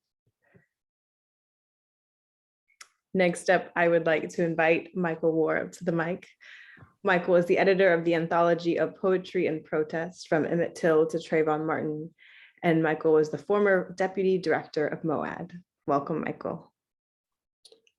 Hey, Nia, thanks for your work and for your poetry. It's good to be here with all these wondrous writers. And I want people to know I'm fighting a cough, so excuse me in advance if it emerges.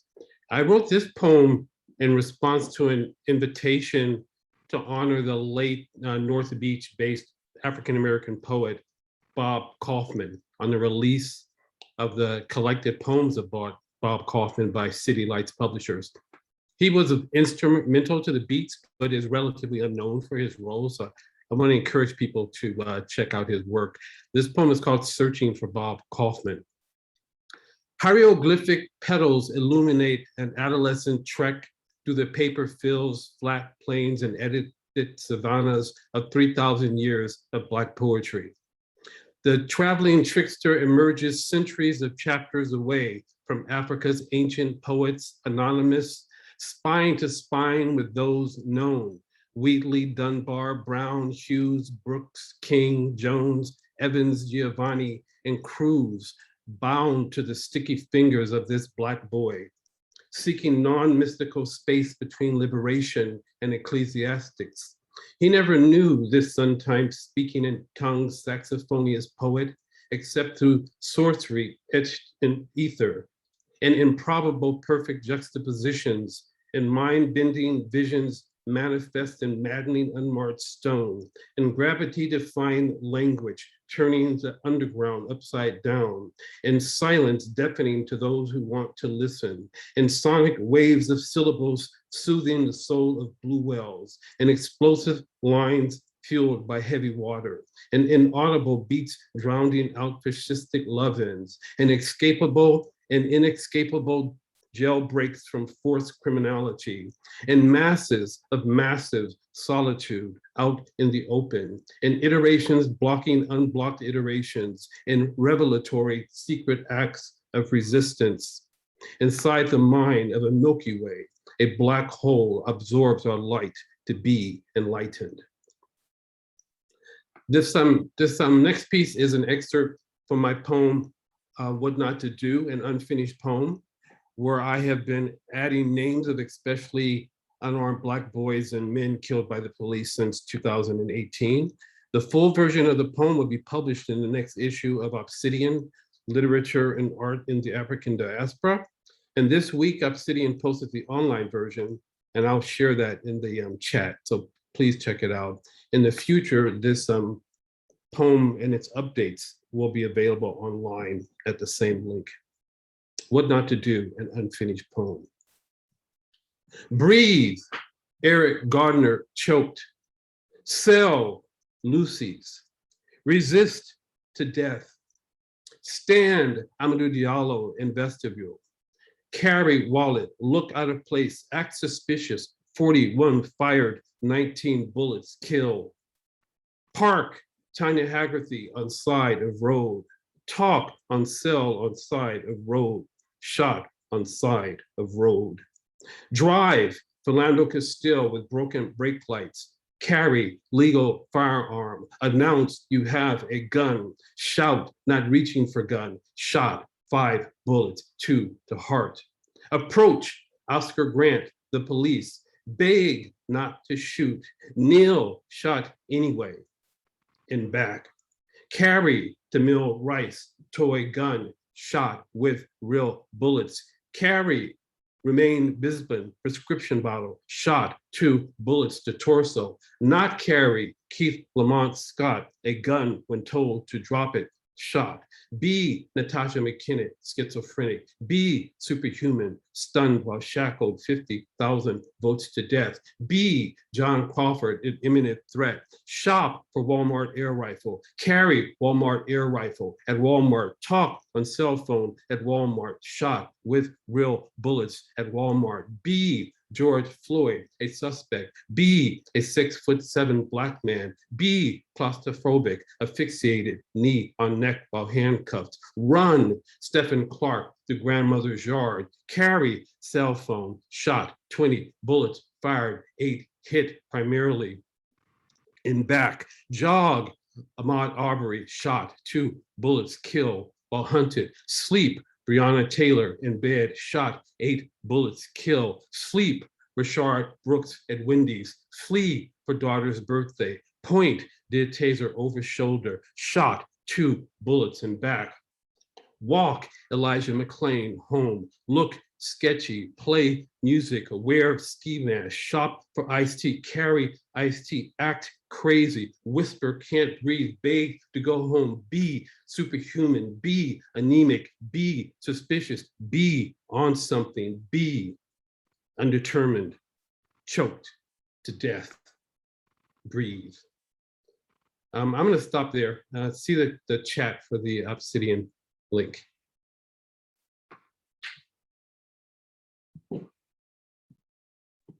Great. Thank you so much, Michael, for both of those pieces. And please do share the link so folks can read the rest of the poem. Thank you. So we have 3 more readers that I'm very excited to present. Next up, we have Normatics. Norm is a retired educator living from New York. His poetry tells a story of love and resilience in these times of challenge. Norm has a chapbook titled Get Home Safe, Poems for Crossing the Community Grid. And Nomadic Press published his second chapbook of poetry titled Black Calculus in February of 2021. Welcome, Norm. Hi, good evening. This is a tremendous honor being amongst these word artists. And I have some new stuff here. And a couple of formatted pieces, oh my gosh. So here we go. What world do we live? A world struggles around how to share emotion, a desert of wordless feelings. I show up mute, look in my eyes, a blank stare sees past the rods and cones that configure a map to follow, the profile of your smile. A blurry crease follows the faintly flashing arrows, pointing the way through the smoke and mirrors, reflecting on the first hug, ribs curling through fingers. Breathe a deep sigh, letting go of fear of letting go. The muse is a potent mentor, cascading color-coded themes to scribe while the silence is deafening. Can't bear myself, void of voice. No patience for thoughtful babble, filling silence with empty calories, not moving the dial past the thunder waiting in my chest. A disembodied voice sings hymnals, live streamed to the cursor, pulsing, waiting to fill in the blank. Next piece. Over my head. Living life in over my head. Being held hostage by promises from another lifetime, waiting to be kept. This model created to fail, perfect in its execution. Faulty parts sold for parts, fractured tools building castles of sand around moats, fabricating dreams that swallow the dreamer. Rising tides drown the blueprints, inky plans dissolving, history buried under lies and broken promises, like the treaties written in the lead of bullets, the blood of sisters and brothers, making us ancestors before our time. Limbo on the bridge between then and now, between nightmares and real life, between history and what happens next.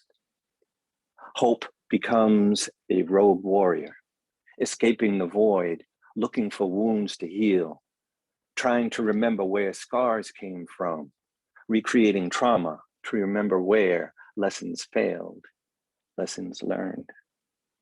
Crossing space wearing a snorkel, exploring the dark, your own beacon lights scrolling paths in all directions with courageous love. My next strokes will find traction and leverage against the inertia of fear. Oxygen will fuel my next breath, a roar for justice, so future ancestors will remember peace. Here are a couple of haiku. Tick tock or drip drop, the blood from 1,000 cuts, exsanguinate hope. Dance in the puddles of urine. Remember to leave wet shoes by the door. This piece is from that book Nia was talking about, Black Calculus. It's titled Stop. I'm doing my best to just stand there and don't move. The only thing I'm resisting is gravity. So I can just stand here and don't move. If I fall over and don't move at the same time, am I going to be resisting?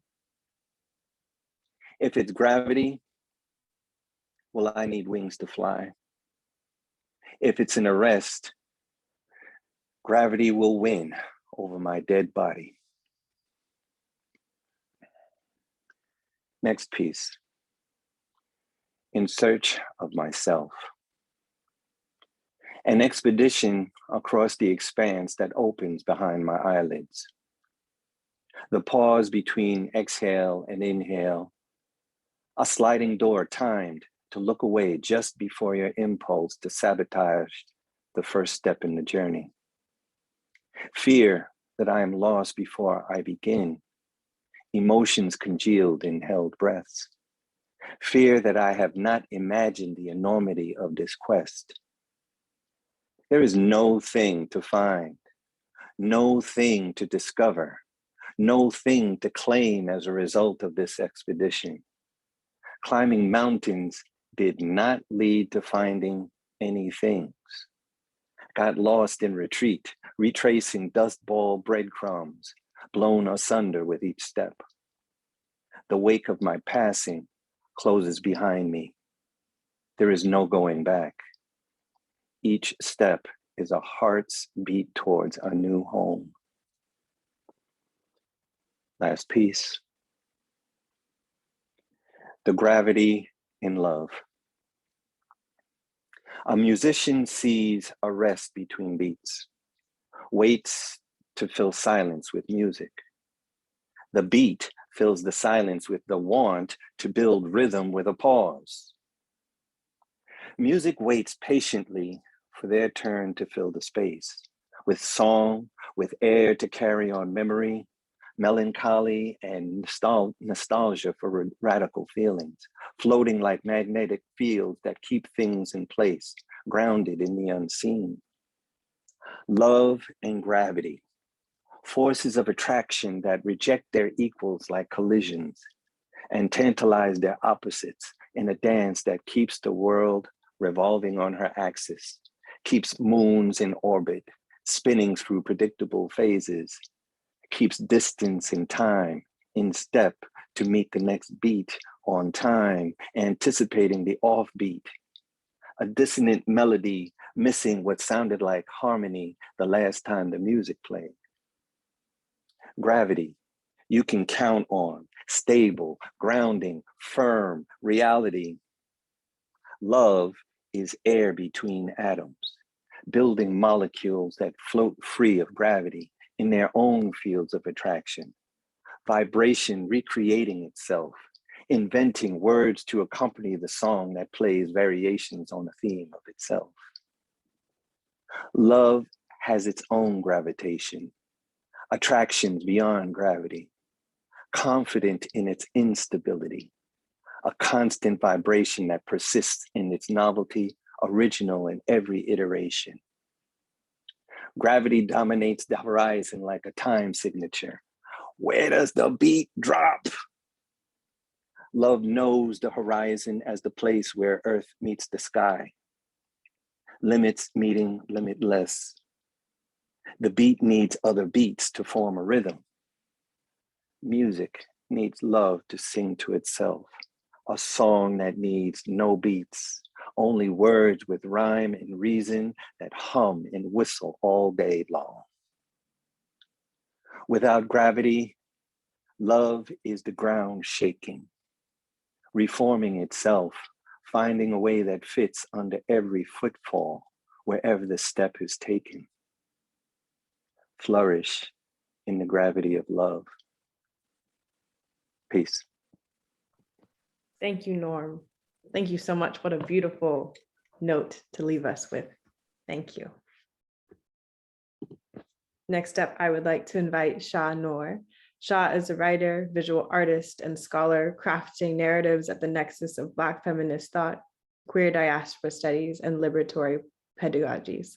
Welcome, Shah. Thank you, Nia.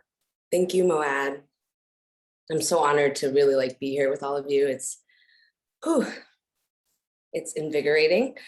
This morning, I realized, I think that I was possibly the last feature to be in person before the pumpkin patch hit us all. So it feels really nice to come full circle and be here with you all again. I wanted to take the first minute of my reading to just dedicate this reading, this work, my work, to the freedom fighters in Sudan. I wanted to just say that folks have been battling a military dictatorship over there for the last 30 plus years. It's been 3 weeks currently of this current massacre where people are being attacked, oppressed, all the terrible things. And if you could take a moment to support me, the livelihood of my family, and all of my people, you could visit sudancoup.com and find ways to support us. You can donate, you can send emails to your representatives, you can tell them this is a human rights violation, you can share on social media, you can use the hashtags. And I'm gonna put this all in the chat, so you'll see it. It's a really difficult time for my people, and I'm wearing my blues for Sudan today. So again, may the merit of the work that I do benefit the freedom fighters on the ground. May it multiply tenfold. I mean. So I'm gonna start with, it's all new that I'm reading today. This work is in this book, Inna, published by Foglifter Press. And the first poem I'm gonna read is called Belhub. It means with love, and it's a letter to Sudan.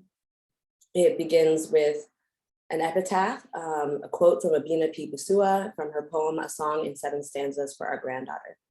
And Abina writes, young as we are, if we don't tell our stories, who will speak out for us? When we claim our bodies for ourselves and weep no more, when we write to each other and teach ourselves not to trade our bodies for security, wealth, power, or whatever price they can bring, when we call out and claim a love that knows no name and has no place.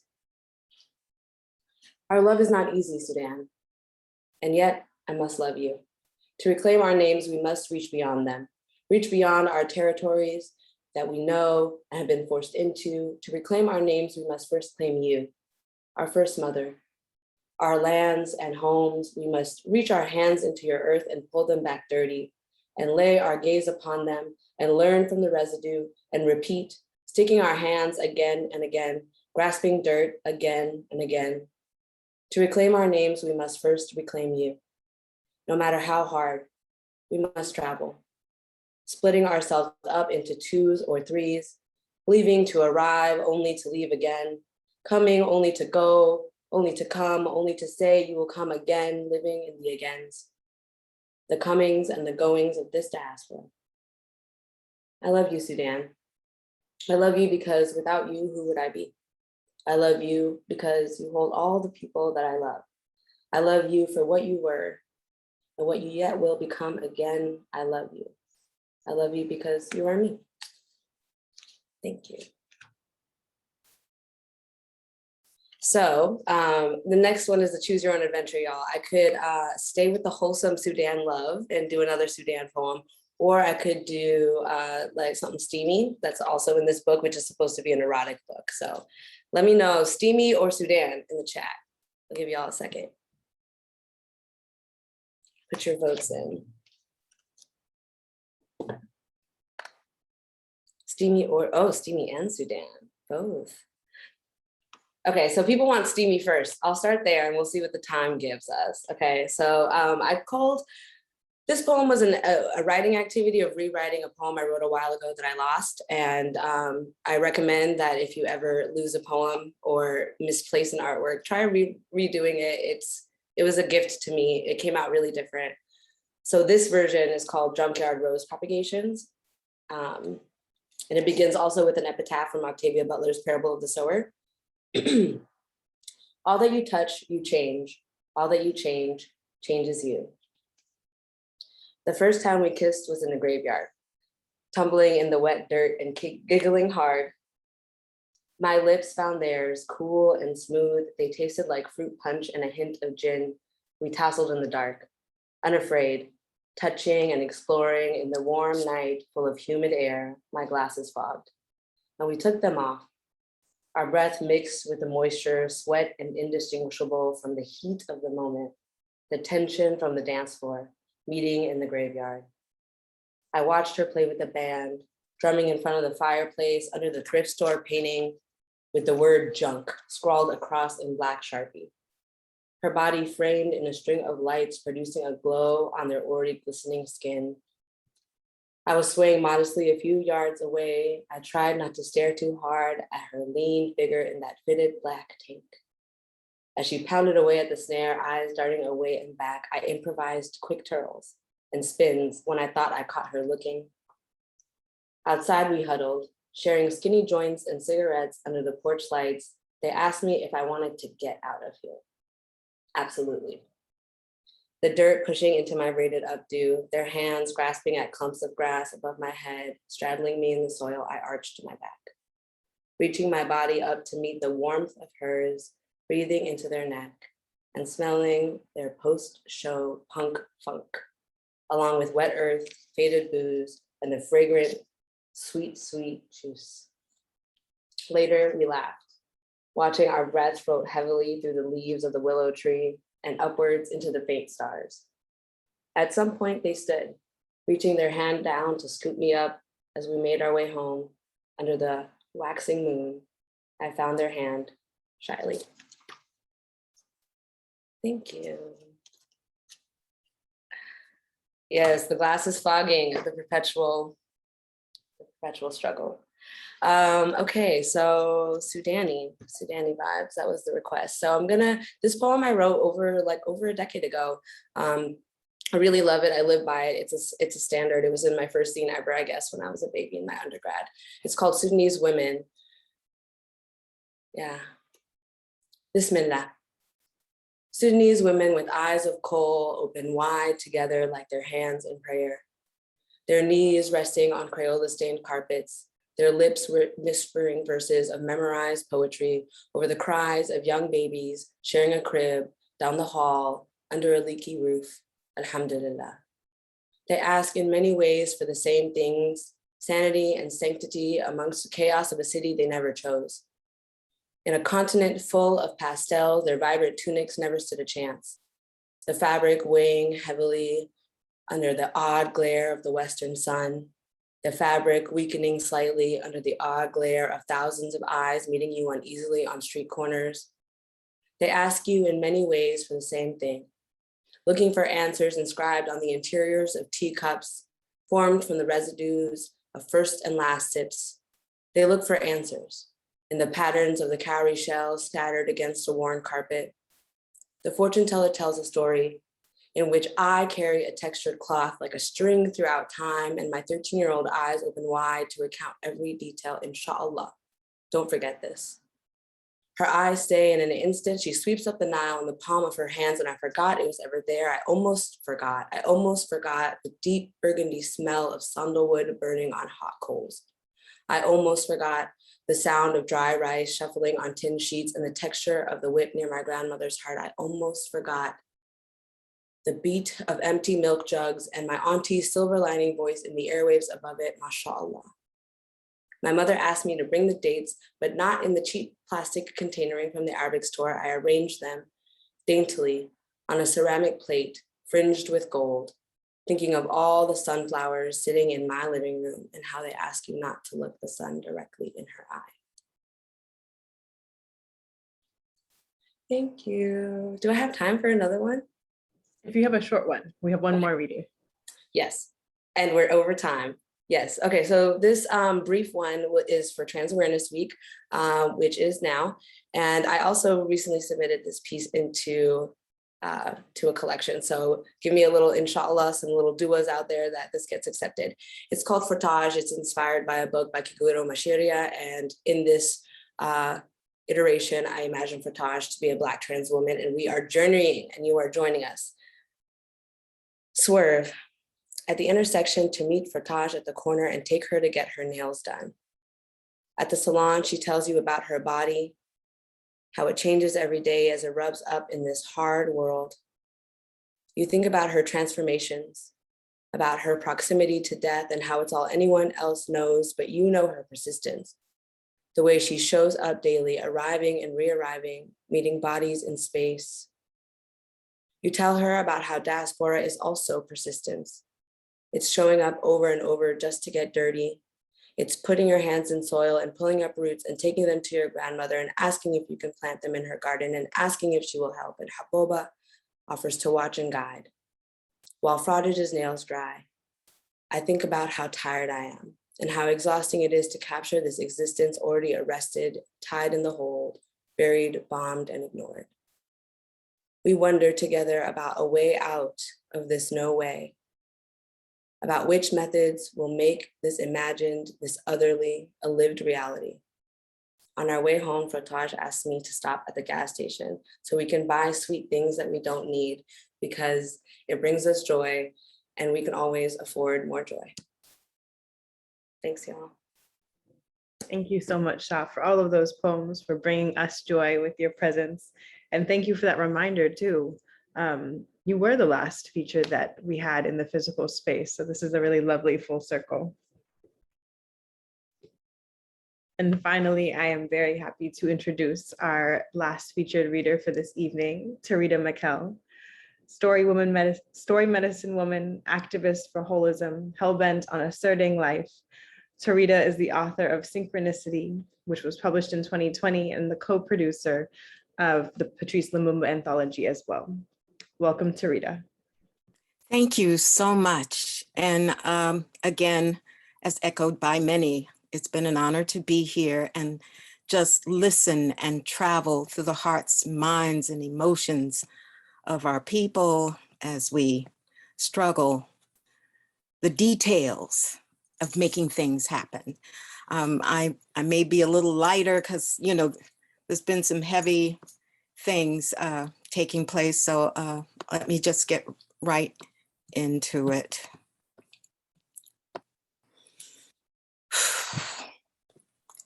I tend to write things that, you know, this is calling out, and I'm not sure why. Maybe it's for somebody here, but it's called mutations. Plot, plan, scheme, game, theme, account, name, reason, rotate, season, interpolate, isolate, insert fiction, alternative facts, inculcate dictums, connect unknowns between elite thrones, dethrone ISIS from Milky Way, transmogrify, mutate her say, domesticate Sirius, bitch, sit, heal, stay. And that's a story on the changing of the constellations. What happened? What happened to him? Did you see him? I've not heard from him. What happened? He's someone's father, son, appears he's gone ghost. Have you seen him? Last saw him in the store paying for his son's birthday bike. So proud. No problem between him and the clerk. He pays part cash and credit card. So proud, this young chocolate 30-something father buying a bike for his son's birthday. Receives his receipt, heads for the exit. Police watch, stops him. What's wrong, he asks. I have my receipt. They won't answer him. What's wrong? What did I do? I have my receipt. My son is waiting for me. I told him I have something special for him. He's waiting for me. Police smirk as he handcuffs him. Another takes his son's new bike. Another empties his pockets, takes wallet, change, and receipt. What did I do? What did I do? My son is waiting for me. Don't you have a son? How would you feel if you didn't come home? His Black life didn't matter. Memories. Wing. We ride ghostly caverns. Red iron silt, navel to navel, ship to shore. Sunlight winds when tomb to womb, womb to tomb. Moon tides 9 times parting waters in house of hearts. Reed omnipotent breed breathes horns. Born blood memory records symphonies time without end. Fin, feet, feather, deed, seed, living trust, magnifying miracles, Hollywood names, chariots that let us ride. We document to see a world in a grain of sand and heaven in a flower. Hold infinity in the palm of your hand and eternity in an hour. William Blake. We document this day in prayerful wonder. On earth we kneel, sun coiling heat around spines, bridging fingertips play in Big Mama's clay. Black 6-year-old man-child stares into Palm's vessel as though a precious treasure had been found. San Francisco Bay saltwater scent taps leaves, applauding little one. He asks, what are we made of? Turning back his gaze at lump of clay in hand. I say we're made of ashes, bones, homes, and seed, dirt, water, star memories ancestors left for us to grow on. They come back through us. That's why G Mama says you look like her grandpa. She remembers from childhood. He listens, breathes, sweet, deep. Shoulders drop, relaxes under bright sky. He smiles, remembering histories known only through his looking glass. 10-year-old big brother adds with authority. And God is not just way up in the sky. God lives with everybody, including our ancestors, with everything above and everything below. Whoa, little brother says, eyes marveling. From earth jewel to sky, the whole world in their hands. Remember when stars kissed your eyes, you looked at me, talked about the Teapot constellation, year of the snake, 77, same year that child was born, remembering she had been here before when she got old enough to explain it. Remember how she'd reach for her mama, quick, smooth, like Arunamamu's snake, reacting to a sudden gust of wind? She'd move just like that. Real sensitive, that child's arc knowledge tree. Could have birthed more like her in this world if Noah's Ark deluge story hadn't drowned so many sacred spines of every kind. But she made it. We made it. Chariot let us ride from the other side where redeemers of dreams abide. No, you wouldn't know their names, more than you or I can count. Sealed in eternity's wheel, this little light we shine, we let the vine shine. Whose we, you ask? Our cadres from lives past. Hear them? We do. They got our back. Give us this day our daily bread, eternally fed in wombs entombed in holy rooms, where ovums and ovens rise with the breath of life, and genetic keys are recipes to what we be. Give us this day our daily bread, words authored by mother tongues wed, beams of light, flight of ships, holy water, seas of men to sail and swim ashore and bore a tree of life. And give us this day our daily bread, posterity for heredity said, give light for lives, 'cause blood and bone is made wise, toned by lights, fed to eyes and ears to hear and fear no one, to eat for strength every day, earth, water, wind, stars, and sun, and give us this day our daily bread. We carry the sacred bowls and are fed. The rainbows be us.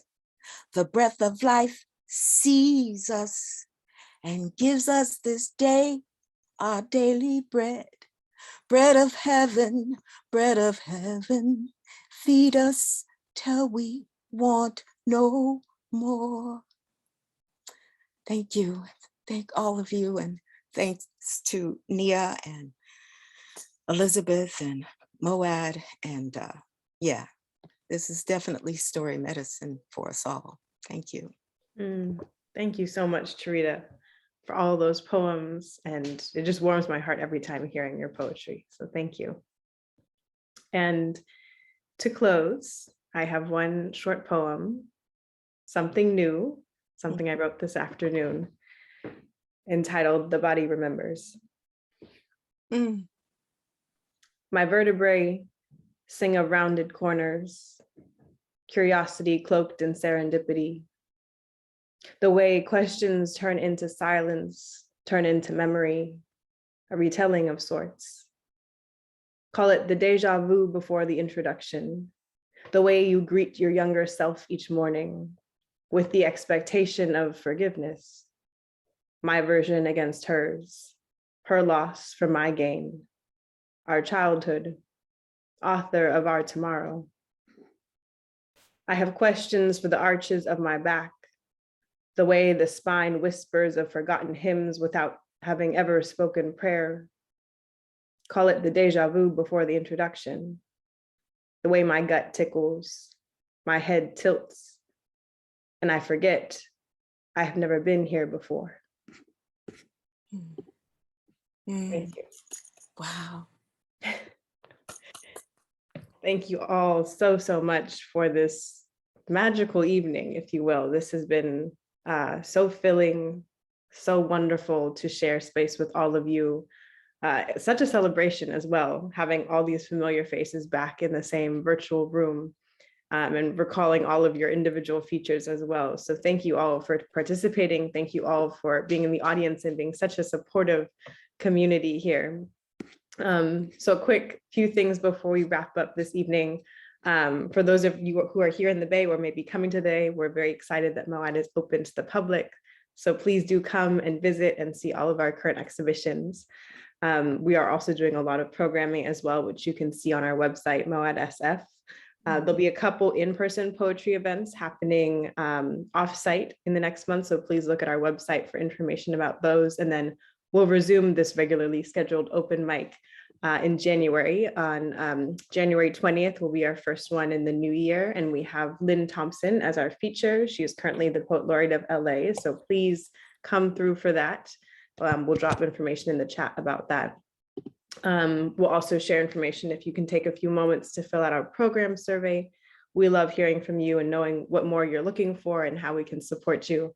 And lastly, if you can support us, whether that's financially, whether it's coming to the museum, coming to our programming, any and all ways of supporting MoAD is very much appreciated. And so with that, I want to say thank you and hope you enjoy the rest of your evening or your day wherever you are located. Thank you. Thank you, thank you, thank you. Thank you. Oh my gosh, this was so beautiful. Thank you. Thank you, everyone. Thank you. so much. Nia. Blessings. Thank you. Thank you all. Thank you, thank you. Thank you. Thank you. Oh, absolutely, I'm in metaphor heaven. Thank you. Thank you all. Stay safe, everybody. Take care. And Nia, I love your poem. That was awesome. Thank you. Thank you so much. I'll probably have a new version of it next time.